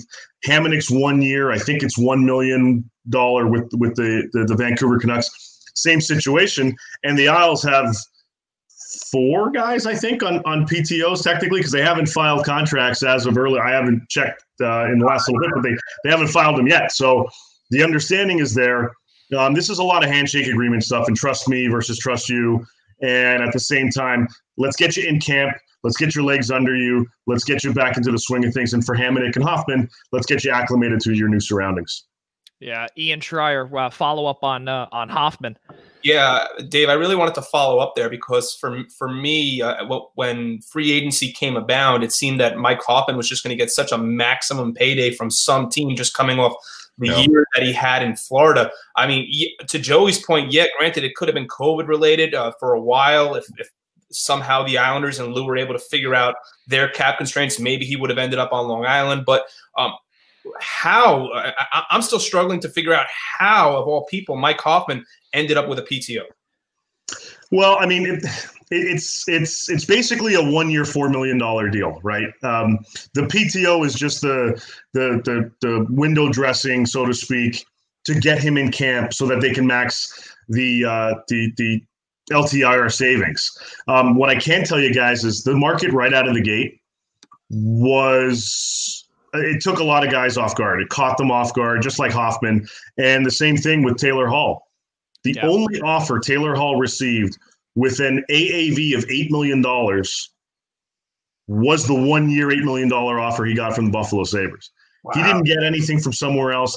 I don't even think it came close to $7 million on a long-term deal. And quite frankly, I don't believe there was an actual long-term deal that was in the ballpark that was even laid out for him. So you take that into account, and people talk. So that information gets back to Hoffman and his agent. It was a really tough go for the most part for the UFA season. Almost, I guess, for some guys, lucky that there were only, that few amount of unrestricted free agents, top tier class anyway, that were available. So it was tough sledding out of the gate. They tried. There were a few teams that tried to make things work from a cap perspective. Boston, the Montreal Canadiens, the Islanders were certainly kicking around, and a few other teams. It was tough to make the money work, and he didn't want to wait anymore. He wanted to hit the ice. It's really unbelievable to see how 2020 and even now 21 continue to amaze, because as I brought up earlier, how these PTOs happen, or these 1-year deals happen. And then when I had seen Taylor Hall sign that 1-year deal, I said,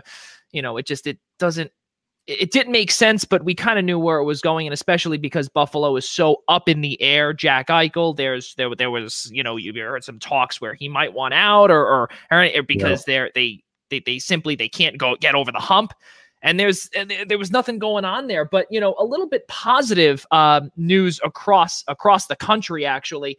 Something that the Athletic's Kevin Kurz had reported about the San Jose Sharks, and I want to actually throw this here because Ryan Donato had brought up that Devin Dubnyk, who, as we all know, was an absolute dumpster fire with Minnesota last year and the year before as well, it simply didn't work out. He was really a flash in the pan, if you will, and he's never seen Devin Dubnyk, Ryan Donato, that is, practice so hard before. Now, Dave, I want to ask you this because Martin Jones and the goaltending tandem out in San Jose has been below expectations ever since they made it to the Stanley Cup final back in 2015-16. Is there a possibility that we could see a changing of the guard in San Jose? It's back-to-back years of Martin Jones just not being good at all. And, you bring in a guy like Dubnyk who, certainly has some experience, had better days, needed a change of scenery, wanted really a change of scenery as well to kind of rejuvenate his career a little bit. And going to a team like San Jose, where you've got now, for the first time in a very, very long time, a healthy Logan Couture, a healthy Erik Karlsson, a healthy Brett Burns. These guys are ready to press reset on what happened last season, but they need their goaltending to work. And I quite frankly, I don't see a scenario if they don't compete for a playoff spot this season. I don't see Marty Jones being there much longer. And Dubnyk is brought in there to kind of, compete as well. Same situation. You want to be in a position to compete for a playoff spot. You look at the division, you're probably saying, okay, the West has Colorado, St. Louis, and Vegas probably at the top in whatever order. The other teams, the other 5 clubs are going to battle for a playoff spot. Minnie's going to be probably near the bottom. LA and Anaheim are probably going to be battling it out for the second worst spot in that division. And then you got San Jose and maybe Arizona kind of battling it out as well. And I'm not a big fan of the Coyotes at this stage. So this is a big opportunity for San Jose to get back into the swing of things, but they need Jones or Dubnyk to really catch fire here for a certain period of time. Maybe they offset each other. I'm not sure, but going back to what we talked about with, Georgiev and Shesterkin, you want that in the room competition between the pipes. They have that now in San Jose. Ian, go ahead. Dave, I'm not sure if you know this or not, but Joey's second favorite team to the Islanders is the San Jose Sharks. So I didn't say a word. Your favorite West team. It's the team. See, Dave understands. Thank you very much. Dave understands. That's it. Done. So, this is also. I love it. I'd want to ask your compadre Dennis Bernstein, just because it's also in his neck of the woods as well, being out on the West Coast. But Logan Couture today. Speaking of Logan Couture, he had said today that. And granted, everybody, as you had mentioned, is back healthy. He feels that the San Jose Sharks can actually be a playoff team. Do you find there to be any truth to that? Like I said, these guys are as healthy as they've been. And I spoke to him. I spoke to a few other players when their season was officially over, and even leading up to that official mark.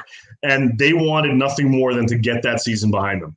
And as soon as it was officially done, they're like, you know what? I don't even want to talk about it. We're not dealing with that. It is what it is. It's an anomaly. And let's get back to competing as well for a Stanley Cup with everybody else. And, the bulk of this team is, on paper, it's still pretty good. Again, it's the goaltending that they got to figure out. But really the San Jose Sharks, for me, I have them pegged as the 4th team right now in the Western Division or West Division. I would be surprised if they don't come close to making a playoff position. And maybe they surprise. Maybe they do really well. Maybe Marty Jones or Dubnyk catch fire over a strong stretch, and they surprise more people, myself included. But I'm expecting them to compete for a playoff spot this season. And there's a lot of confidence that goes to an athlete when you're healthy. When you've been battling injury after injury for 2, 3, 4 years in a row, to finally have a stretch before the season starts to be fully healthy again, that gets you going mentally. That's a different component that you bring to your bag of tricks that they can't really teach. You've got to be, somebody that can carry that with you yourself and utilize that to your advantage. Cooch has it. Bernstein has it. Evander Kane, who actually had a good season last year. This is going to be a differently motivated team. Yeah. Rob DeLuca. Yeah. You can take my question. I'll do it. Yeah. Dave, let's go back east a little bit and to a team that's more than likely going to jump into the playoff spot, the Carolina Hurricanes. Big question probably is got to be Dougie Hamilton. One more year left on the contract. And you just got to think, I'm sure Carolina fans want him there. He's a very talented player. I even took him for my fantasy team last night. There really is something about him that he's a very likable player. He's a very skilled player. Is Carolina going to be able to get him back here, or will Hamilton need to explore other options? They want to keep him. They absolutely want to keep him. He wants to stay, as far as I know. This is one of these scenarios where let's get through COVID, let's get the season back underway, and then we'll figure out a contract when we can. And that's, from a player's perspective, you got your agents to deal with that, so you don't have to.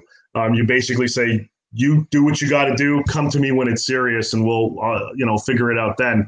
But both sides want to make this work. It's just a matter of figuring it out. And I think from a money perspective, that's something that, is future Carolina problems if they have to go over, because it's not going to attribute to the cap this season. So they definitely want to get a deal done. He wants to get a deal done as well.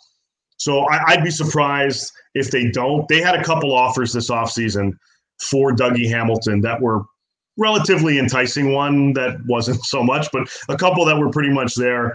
And they said, no, we want to hold on to this guy. He's one of the rocks on our team. So we'll see what happens here. But yeah, both sides want to get something done. It's just a matter of finding the right numbers. Dave, you got a couple of minutes to hang around here for a bit?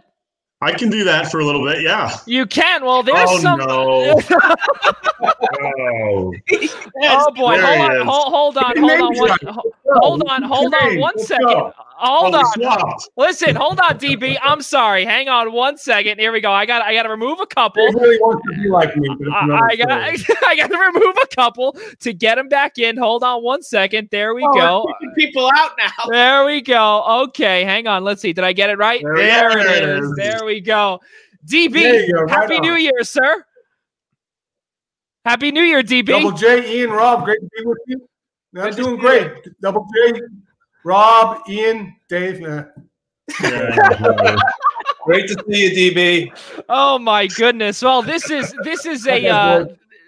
a little reunion, I guess, or coworkers hanging out, and I feel like we're intruding on this little when you guys went to Edmonton together as well. I had to sneak food under his door just so he could eat a little bit while he was quarantined. Oh my goodness! Yeah, Dave tweeted a pre-game conference with me. Took a picture of my door. Yeah. Dave, I got to ask you this question now, because this is actually, I want to ask the two of you this, DB and Dave here. And last year we saw Joel Kiviranta. He really did absolutely just surreal. Same thing with Denis Gurianov as well. What do we expect following bubble play? Now we're going to see, 55 game season. Things are going to be a little different. What do we expect out of those two? I mean, that's part of the future for the Dallas Stars, right? Is getting some of these younger guys more eyes. That's part of the reason why they didn't bring back Corey Perry, and they want to be able to, and a couple other. They want to be able to give these guys more of an opportunity to play. And I mean, DB and I have been talking about this for years. Dallas's big problem has been their lack of secondary scoring, and they were able to showcase that throughout the postseason and going into the Stanley Cup final. And they're certainly banking on that this season to to carry them when, you don't have to always count on Tyler Seguin or Jamie Benn or Alex Radulov. Yeah, and they have to step up right away, guys, because Ty's not in to start the season. He had three surgeries, Dave. So this season you can't start 3-7. Maybe in one of the lesser divisions, but in that division you can't do that. So from the jump, these guys have to be ready to produce. And they had a baptism of fire in the postseason, went all the way to the Stanley Cup final. So I just think that they're going to really have to be productive off the jump, because Dave mentioned no Corey Perry, although Corey didn't really do much in there. I mean, he was a postseason ad basically for the team. Yeah. But they're going to have to start from very, very quickly, because Ty won't be there, and he's either the number 1 to 2 scorer to start the season. Ian Schraier. DV, welcome home to the Primetime Rundown. We love having you here with us to provide your insight. This was a question I had asked to Dave, and I want to ask you the same one, considering this is a team that is more or less just in your backyard, you covering the Kings. I had a question with regards to Double J's here, San Jose Sharks, which was the Sharks appear to be getting healthier. Logan Couture, Erik Karlsson, Brent Burns. It was reported today on NHL.com that Logan Couture believes that the San Jose Sharks can be a playoff team. Now, with their goaltending situation and how right now there's a lot of question marks surrounding their goalie situation, do you buy into that if you're San Jose? Yeah, because there's 3 teams that are going to make the postseason in the West: Colorado, Vegas, and St. Louis. Okay, the 4th spot's up for grabs.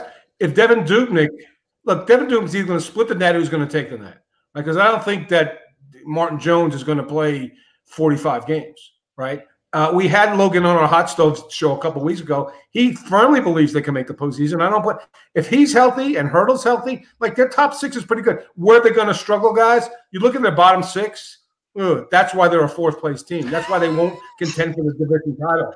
Their top 6 is legit if they're healthy. The bottom 6, I don't know where they're going to get the scoring from.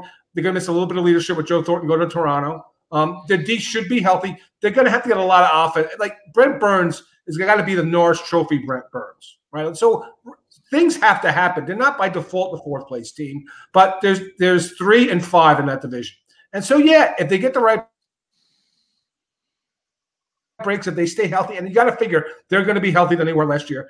They really, when they're healthy, they don't beat themselves. They're a smart team. They'll stay in there. I'm not sure about Bugner as a coach, but yes, they can contend for the 4th spot, because all you need to do is finish 4th. So, Ian, to answer your question, yeah, I think they're legit to make the postseason. It's not that strong of a division other than the top 3. So they'll be in the race unless they get the same injuries they got last season, and Dubnyk's a 0, which I don't think he will be. I think he will help.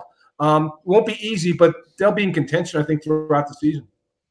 Dave, I want to ask you this question.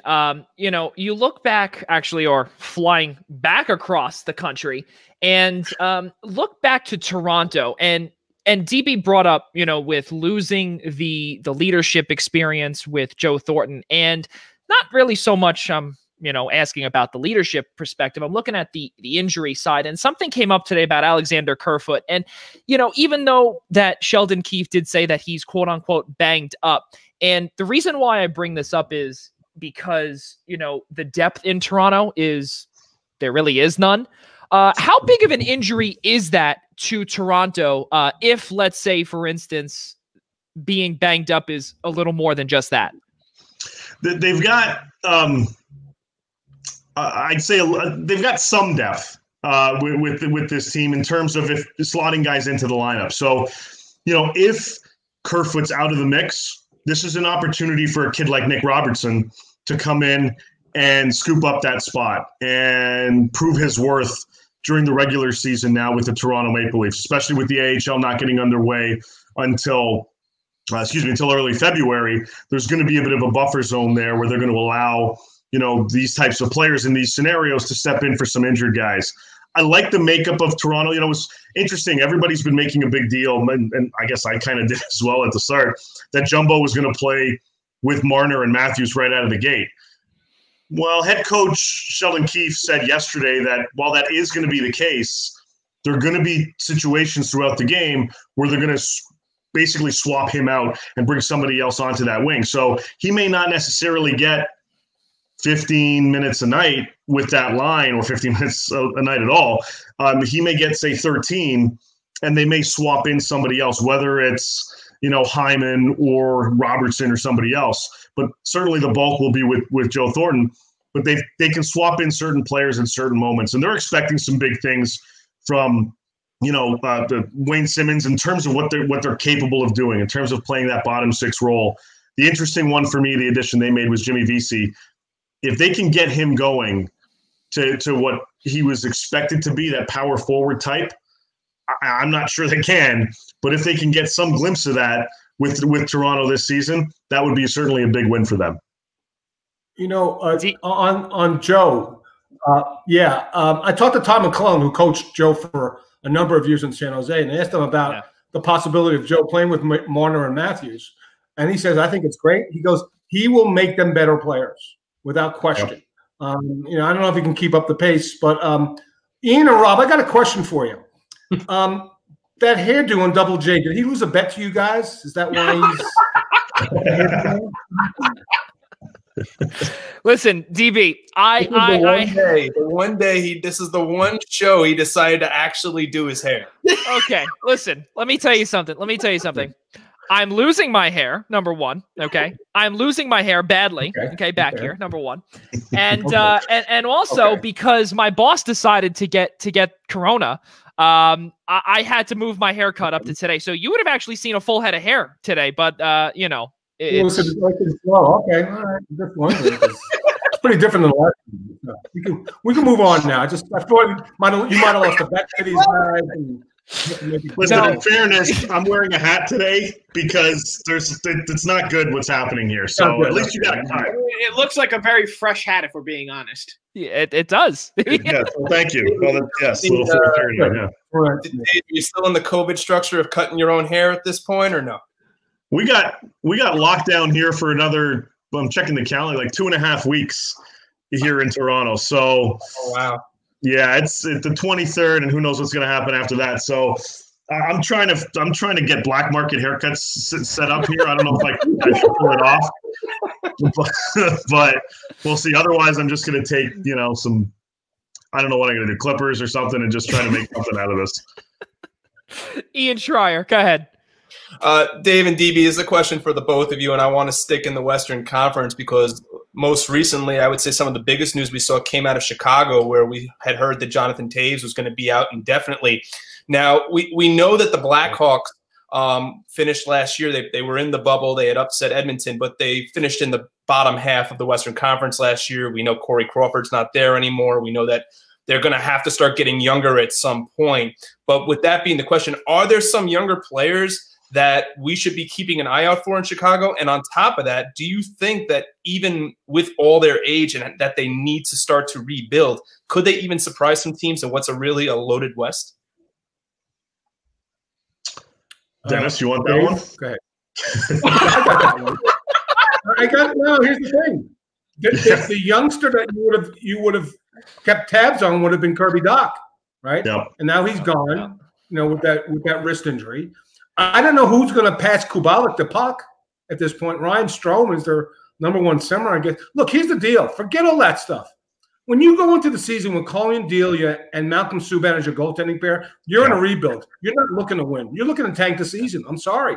Those are not major league goaltenders. They're not. And so you can add anybody. JT can come back and Kane can have a big season.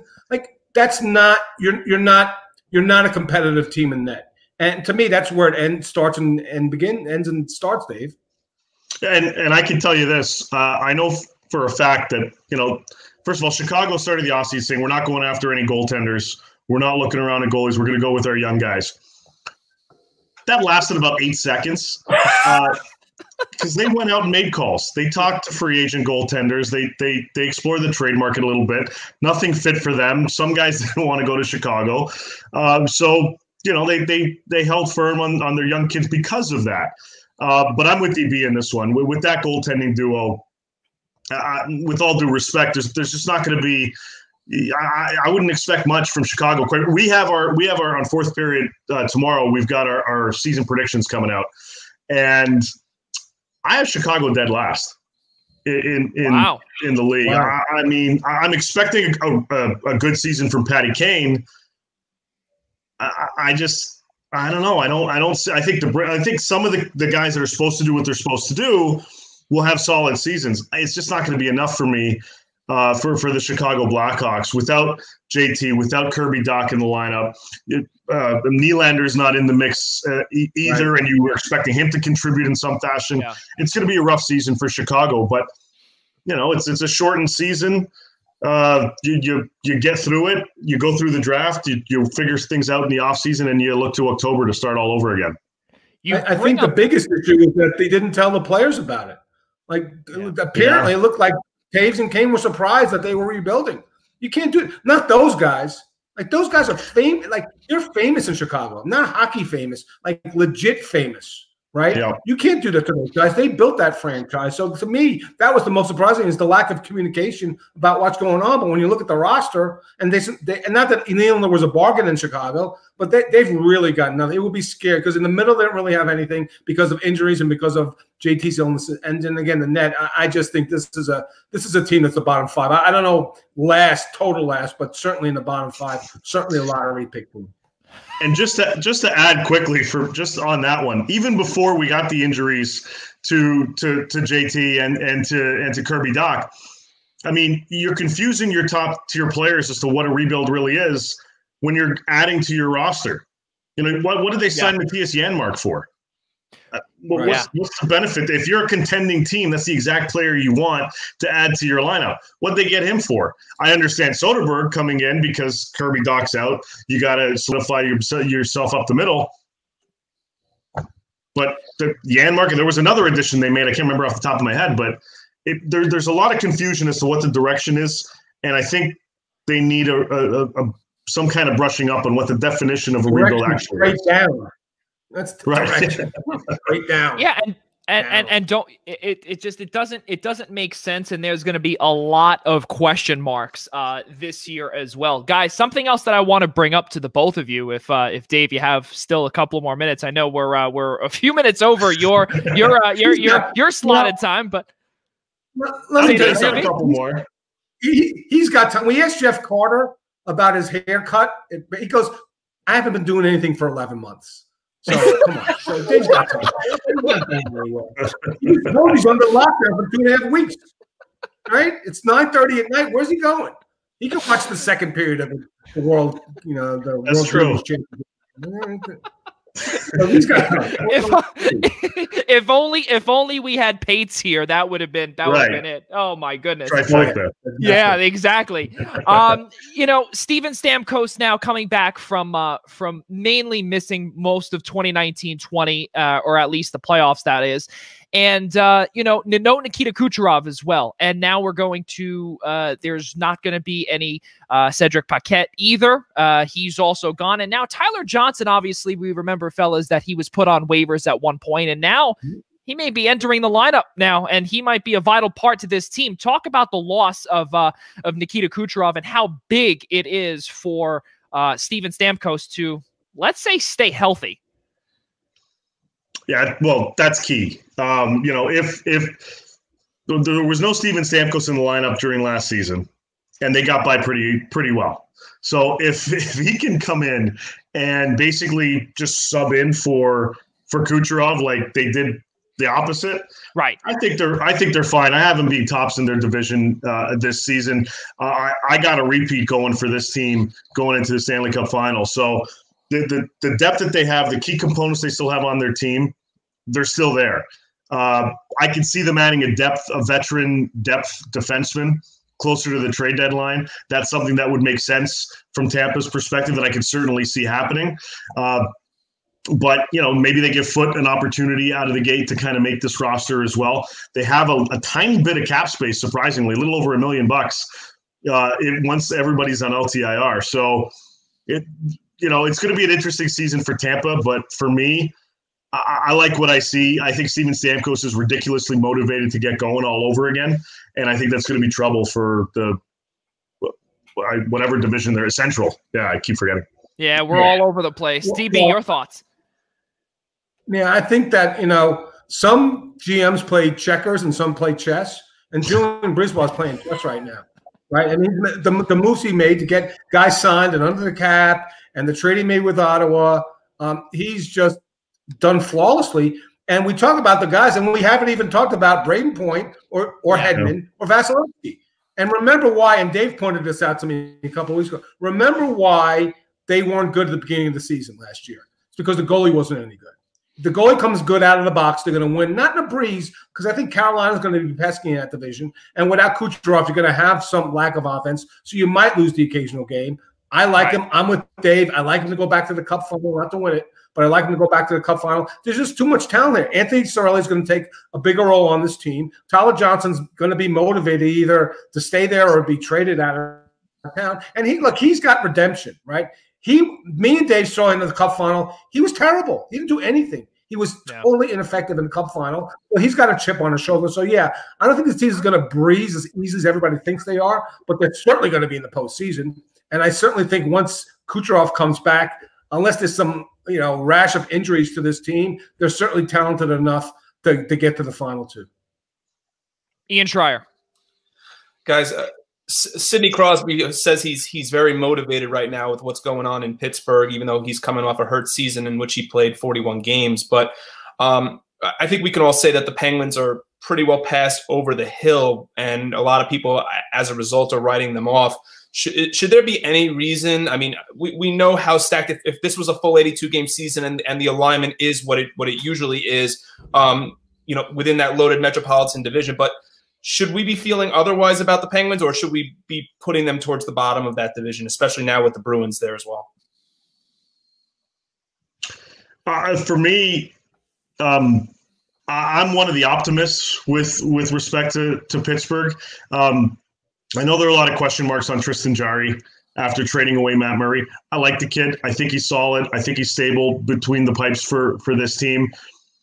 Pittsburgh has a funny way of rejuvenating defensemen and changing them up a little bit. So I think the addition of Matheson is not by any stretch as negative as a lot of people have made it out to be. I think this is a reclamation project for Pittsburgh, and I think he's going to do pretty decently back there. But not only is Sid motivated, I mean, Chris Letang is tremendously motivated as well. Evgeny Malkin is as well. You've got Gunsel, who's young. You've got Kapanen that they acquired, who's going to be able to help stabilize that top six once I think he's either in the country or just getting in at this point. He's got to go through quarantine and all that stuff. But I'm not writing this team off by any stretch. I think there's certainly going to be a playoff team. How they perform to that point, for me, will ultimately tell whether they can go the distance or not. But I'm not ready to write them off just yet. DB, your thoughts on Pittsburgh?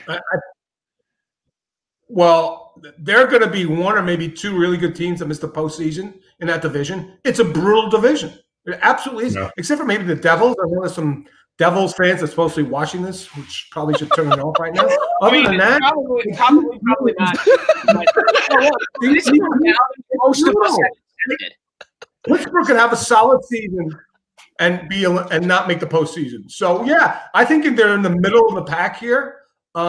And I know Sid and Gino getting older, but they're still dangerous. To me, it's like all about the postseason because they don't show up in the like. How do you lose to Montreal? I know Dave's a Montreal fan going back to his to his home days there. But how do you lose that? I mean, I was picking Montreal. I was picking in Pittsburgh in 2 in that series, and I remember that. Me, it doesn't matter first, second, third, or fourth. JJ, it's the postseason because they do anything in the postseason. They are the under, as much as crazy it sounds, they are the primary underachievers in the postseason right now. Like they took the banner away from Tampa because Tampa won last year. To me, so Ian, it's a toss-up to me. They could be fourth, they could be fifth, they could be second. I'm not really sure because I'm not sure about Boston because they lose Z in the room. Yeah. They're not really healthy to start the season. Their left side isn't really that great. Who knows with Tuukka Rask? But Pittsburgh, I think they could be playing for a playoff spot at the final week of the season. DB, I had to drop this in there just because you had mentioned about them not showing up in the postseason. So does that not apply to the Los Angeles Dodgers anymore, or what? Well, I'm a Yankee fan, so I should have thought. Yeah, yeah. Well, 60 games. You think that was a legit season? 60 games, runner on second to start the 10th inning, 7-inning doubleheader. Okay. All right. That's what it took for the Dodgers to break the curse for, 32 years. So, but to say that they were the best team, and yes, it did break the Dodgers streak and stuff like that. And look, my wife's a Dodger fan. I was happy for her. I was happy for a lot of my friends who are Dodger fans. But, win a season when it's 162 games and we got legitimate playoffs. Gentlemen, I can't thank the both of you enough for coming on tonight. I had one more question for the two of you, and individually, hopefully you both have different opinions to it. My final question to the two of you is, I would really want to know who is your biggest surprise for the 2021 season, and not so much maybe succeeding. Is there a team that you're expecting that maybe teams are grading a little low that you maybe expect to rise to a team that can hover around the playoffs, or is there a team that analysts are very high on that maybe we might see towards the bottom? That's pretty good. Yeah, that's a good. For me, it's fine. I wrote down my whole predictions so far. Well, so far for this season. So far, I like Montreal. I think more than yes, to Dennis's point, I grew up a Habs fan. I grew up in Montreal. There's nothing to apply here. I haven't been a fan in a while. But that being said, I think Montreal is going to do a little bit more damage than people anticipate. I think Carey Price is going to have a hell of a season. It's a shortened season. He's got Jake Allen there. The Habs have Jake Allen to step in. So I think the Canadiens, I don't think they're going to take the division, but I have them second in the North Division. I think they're going to be a team to look out for in this one. And I'm not not writing off Florida either. This is a team for me that I think we're going to see a bit of a rebound from Bobrovsky over his career. If you look, the other there were two other seasons that were just abysmal for him throughout his career. The following years, I believe he won the Vezina. So I'm not saying he's going to have that hell of a season. I don't think that's the case. But I think he's going to have a rebound year. I think we've got motivation coming out of Huberdeau and Barkov. I think Duclair has a lot to prove after his little contract debacle situation as a free agent. And I like their defense. So for me, the two teams that I think might surprise in a positive way, Montreal and Florida. So Dave, I wanted to follow up on what you had said about Montreal then. So if you have Montreal at 2, and I'm not trying to tease your viewers for tomorrow, but is Vancouver your 1, Toronto your 1? I'm curious. Oh, wow. Oh, he did it to him. Wow. Yeah. I can give it to you. I can give it to you. Wow. And it's not because I live here and cover the team. But I have Toronto number 1. Wow. In the division. I have Toronto, Montreal, Vancouver, Calgary as my top 4. I just don't like the goaltending in Edmonton, and with no Clefbaum, I think it's going to be a bit of a struggle for them. I think they're going to have a hell of a season. I think we're going to see some serious improvements out of the Edmonton Oilers. I think Puyarvi is going to be legit, but I just don't think there's enough for them. So for me, I got the Leafs. I don't know how well they're going to do come the postseason, but I like the makeup of this team. This is a really good regular season team. I don't know how they're going to be in the postseason. The Leafs. DB, it's all you. I really like Carolina. I think Carolina, if Tampa, if the injury factor that's Kucherov, and they don't come out of the box, I think they're going to sneak up on. They're not going to sneak up. They're legitimately, I think, the second best team in the division. I think they got a shot at winning the division. The teams that go the other way, like, first of all, I'm not buying Buffalo for a second. Sorry, not with that goaltending. There's no way. Nope. 100%. They may make strides. They hit a Taylor Hall. Again, that's about goaltending. The Islanders better start well. Okay, the Barzell thing. They play 7 of their first 20 at home. And I know there's not a lot of travel. That's still brutal going to other teams' buildings. Like they better start fast. Matt better come in, because if he doesn't come in the first 5-10 games, they're not going to score goals. They're going to have to win all those games 2-1. And it's going to be a lot of pressure on this team, right? And the other team, I'm not sure about, to be honest with you. I know some people, they were the darling last year. They were the it team coming into the postseason. I want to see Philly do this again. I want to see Philly do that trick again where they're leading the division because they closed well. Everybody's telling they good sleeper. I'm not 100%. I know Carter Hart played great for this team. I want to see them do it again in a very tough division. So to me, it's more the teams that might underperform than the teams that overachieve. Because I think I'm with Dave on Montreal. I think they can win the division. I think that Winnipeg, even with the Laine stuff, like they got their top 6 is really good. And if Connor Hellebuyck can play 40 games, right, or 45 games, that's not a heavy workload for him. So I think that Winnipeg could stick their head in there, maybe get a 3rd or 4th spot. So the teams I would look at positively would be Carolina and Winnipeg. The teams that should just to watch out, other than what Ian said about Pittsburgh, will be Buffalo, Islanders, and Philly. So I got to ask you this, DB, because we just before you came on here, we were talking with Dave earlier, and we were talking about how I don't like to make anyone cry except Ian because he's a Rangers fan. But you were talking about how you can't really buy anything with Buffalo. How can you do with New Jersey? What's there to buy? Is there anything positive on New Jersey? Well, Jack Hughes can't play any worse than he did last year, right? The goaltending's going to be better. Corey Crawford's legit, and I like Mackenzie Blackwood. I had him, I think 3rd for Rookie of the Year. I don't remember. I had him in my Rookie of the Year ballot. It can't. It's just that the team's going to struggle to score. I don't know how they're going to do it. I mean, Jack's going to be better, but they're clearly the worst team in the division, like without question. And now PK, he broke up with his girl, so maybe he's going to be upset. DB, a lot of Devils fans think that's going to be the spark that turns him back around to the player we saw back in Montreal. Keep hope alive, Rob. Keep hope alive. Hope dies last here. But yeah, no, I think defense is their biggest problem by far and away. The back end is the problem. There's too many holes, and there's no easy games for them. Look what the division they're playing in. There's no respite. You can't go there and play Florida or you're not getting those Western Conference teams coming in. They got to play Boston 8 times.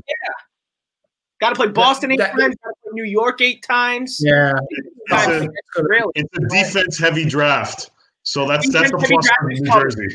Yeah, they're gonna need to strike there big. I couldn't agree more, guys. Guys, I have 3 more questions. Go ahead, DB.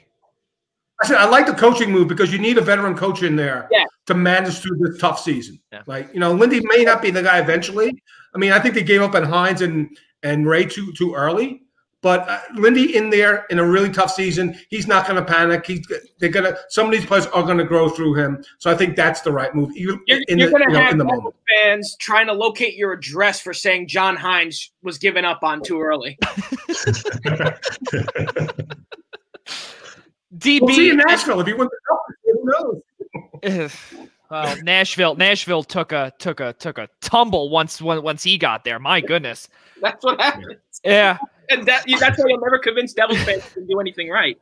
Dave, DB, three more questions for you guys. DB, I want to ask you this because you're the LA Kings extraordinaire and the expert of the 4th period, and Andreas Athanasiou, where I know here out on the East Coast, and Dave can attest to this, a lot of Islanders fans out here really wanted him and thought that he would be a decent fit with Barry Trotz. Maybe he can get fixed defensively or anything along those lines, but he's in LA now with Todd McClellan. What are your thoughts on him and where is the fit? Well, we talked to Todd about him today. He's still not – he was quarantined, so he'll be on the ice tomorrow in practice.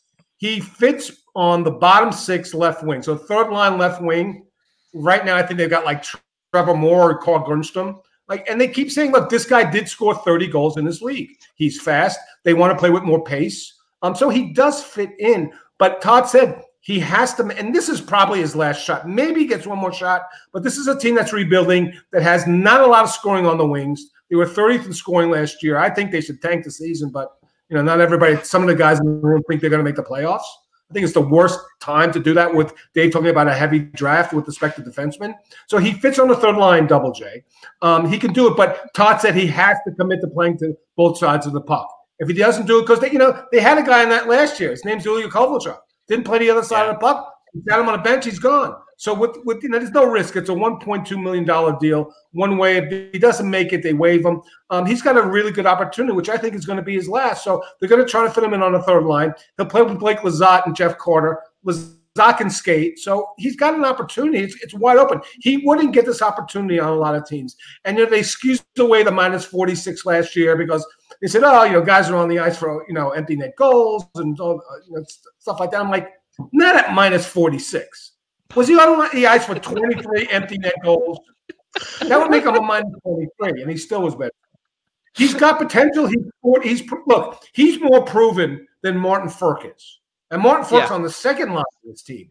So to me, Anthony Ciu has a shot. It's probably his last shot, but he's got to commit to the structure that Todd's put in here, which they're going to adhere to. So it'll be very, very interesting how he handles this player because he didn't handle a player well last season, the same type of one-way player.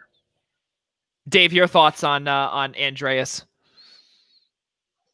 Yeah, I mean, I agree. I think this is an opportunity for him to rejuvenate himself, but he's got to commit to playing both sides. He doesn't have to be the defensive player of the year. He doesn't have to be a self-keeper, right? Exactly. No, not by any stretch. But he needs to be cognizant of the fact that he's got to play some defense. So if he can do that and contribute offensively, I think he not only has an opportunity to stick with the team, but maybe move up. We'll see. I think there's going to be a lot of juggling, depending on how these guys. I mean, Dennis, you're going to see this in a few days. On the left side. Absolutely. Underneath Iafallo, who needs a contract, they don't have much on the left side. They've got a lot of unproven. They got Adrian Kempe, scored 11 goals last year. He's the second line left wing. Could he usurp that spot and take it over from Kempe? Absolutely, he could. Yeah. Guys, last question from me, and to let you guys go as we have a few more minutes left on our show. Guys, we really can't thank you enough for coming on here, and for all of those that are out there watching, Dave Pagnotta, Dennis Bernstein with us here from the fourth period, SiriusXM. The Hot Stove is on Saturday mornings from 11 a.m. to 1 p.m. Channel 90. Oh my goodness, guys, help me 91. Here. 91. There we go. Yes. I had it right on the tip of my tongue, and I thought I was wrong there. Guys, there's 2 outdoor games, Dave, and this is something that I found a little. I found very questionable because they were trying to keep all of the divisions, trying to not, I guess, cross-contaminate all these teams or go into different, different areas of the country and whatnot. And now we're seeing 2 outdoor games at Lake Tahoe, Boston, Philadelphia, and I believe Colorado and Vegas is the other 2. What do you make of this? I mean, it's pretty cool again that we're, getting these outdoor games, but to have the Eastern team go out to the Rocky Mountains, does it make any sense? This is a test. This is a trial run for the NHL to see how these types of games in these unique settings do. This is also an opportunity to put more of a spotlight on the league and kind of shine a greater one on for new TV contracts, for new potential sponsors. I mean, they're hoping to break even on this event. It's going to cost a lot of money. It costs a lot of money to put on these outdoor events to accommodate NHL pro athletes into, the right accommodations and the right travel and the league staff and all that stuff. It's cost a pretty penny. So they're hoping that through the sponsorship dollars that they're going to get and generate through this, that will at least even things out. Now, maybe they can make a little more on the broadcast and blah, blah, blah, blah, blah. But at the end of the day, that's what they're hoping for this season. And then if it works, if the viewership is there, if it's aesthetically as nice as everybody's anticipating, this is a big opportunity as another selling point for another event as the years progress. And different opportunities, different players. They looked at Utah. They looked at out in Alberta as well. And there were a few other spots that they're looking at, non-traditional NHL markets, but picturesque, fits the theme type of hockey environment. And if it's another way to sell and it's another way to draw eyeballs, I think it's pretty cool. We're going to try to get out there to cover it. We'll see at that point what the restrictions, if there are any, will be. There's not going to be any fans at this thing, but they're going to want certainly a lot of coverage and eyeballs on it. I think it's pretty cool, and it's got the potential to be really successful. Well, it should be a lot of fun. Hopefully you guys, continue to stay safe, stay healthy. Dave Pagnotta, DB, as always, both of you, cannot thank you both enough for coming on here, and Happy New Year to the 2 of you. DB, great to see you, and Dave Pagnotta, really great to meet you as well. You too, guys. Thanks for having us. DB, Dave, we'll see you guys soon. We'll be in touch. All right, guys. Have a good one. Take care, guys. So, really good stuff, fellas, and we're gonna continue to promote the Hot Stove on SiriusXM NHL Network Radio. The Hot Stove, powered by the Fourth Period, with Dave Pagnotta and DB. Dennis Bernstein is on Saturday mornings from 11 a.m. to 1 p.m. Eastern Time on SiriusXM Channel 91. Really, really good stuff there, fellas. I'd say tonight was a success. I'm ready to do it all over again, to be honest. That 2 hours. 2 hours. Why? Are you kidding me? We're already done? Beautiful. It's beyond crazy, ladies and gentlemen. And again, too, this is some big news as well, is that we are on Apple Podcasts. We are on iHeartRadio. We are on Google Podcast. We're on Spotify as well. Again, just all you have to do is just search the Primetime Rundown. Our normal shows are on Fridays at 6 p.m. Eastern Time. This coming Friday, though, unfortunately, I will not be there, unfortunately, due to work. And, things happen. But for the next few weeks, it will be Ian Schraier and Rob DeLuca running the show. And it's going to be tons of fun. I have all the confidence in the world that these two will not burn it down. And to DB earlier, yes, I should have told him that I was going to get a mohawk just for him. And that maybe the next time when he comes on, I might just have that. So, ladies and gentlemen, let's pay a couple of bills here because, we cannot. Today was Doubleheader Tuesday, and that's something that we didn't say. Double Play Tuesday, actually, as Al Carl said. So for those that are watching, that were watching about 4 hours ago, from the Essential Wrestling Podcast, and now we're still watching us, we cannot thank you enough. The Essential Wrestling Podcast concluded at around 8 o'clock, and we took over. So really good stuff there. And for all of those that are watching, again, tomorrow morning, the usual daily wrestling news show will be on with Ryan Joy, starting at 10 a.m. right here on the Eastern Observer, presented to you by Minutes to Bell Time and ProWrestlingPick'em.com. Also, let's not forget this coming Friday, as we just alluded to earlier, the Primetime Rundown powered by StreamYard will be back on Friday night starting at 6 p.m. Eastern Time. Ian Schraier, Rob DeLuca, Casey Bryant, and Larry Pertakowitz will bring you all the latest in the world of sports, as unfortunately I will be out on assignment, as they say in the TV world, to try and sound somewhat, let's call it famous, or I don't know, useful, or whatever we want to call it.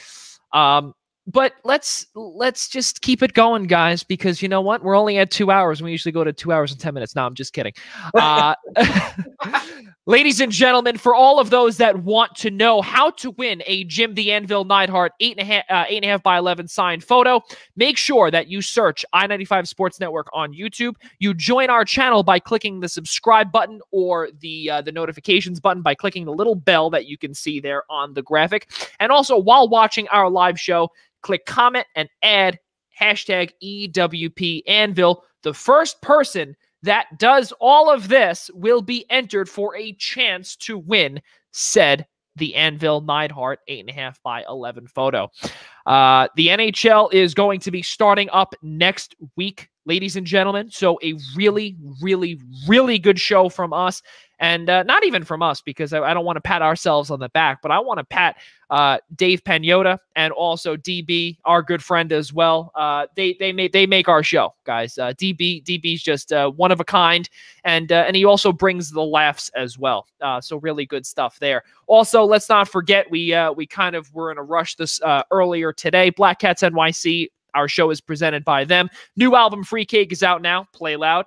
Listen on Apple Music, Deezer, YouTube, SoundCloud, Amazon Music, YouTube Music, Pandora, and Spotify. Do not forget, Free Cake is out right now on the following platforms. Our main introduction song is Dirty Little Hipster. We cannot thank Tyler Riddell as well as his uncle, his uncle Andrew Giordano, for that as well. Really good stuff there. So, guys, let's conclude our show by saying, do we have any hockey kudos here? I had to throw that in there. I had to throw that in there and say, your little Islander fan troll self. No, I mean, if we're gonna give out kudos, my kudos are gonna go to Henrik Lundqvist. I know a while back that the announcement came out that he had a heart condition and wouldn't play, and now it's. I'm glad to have you back there, Joey. Yeah, sorry. That he's going to need open heart surgery.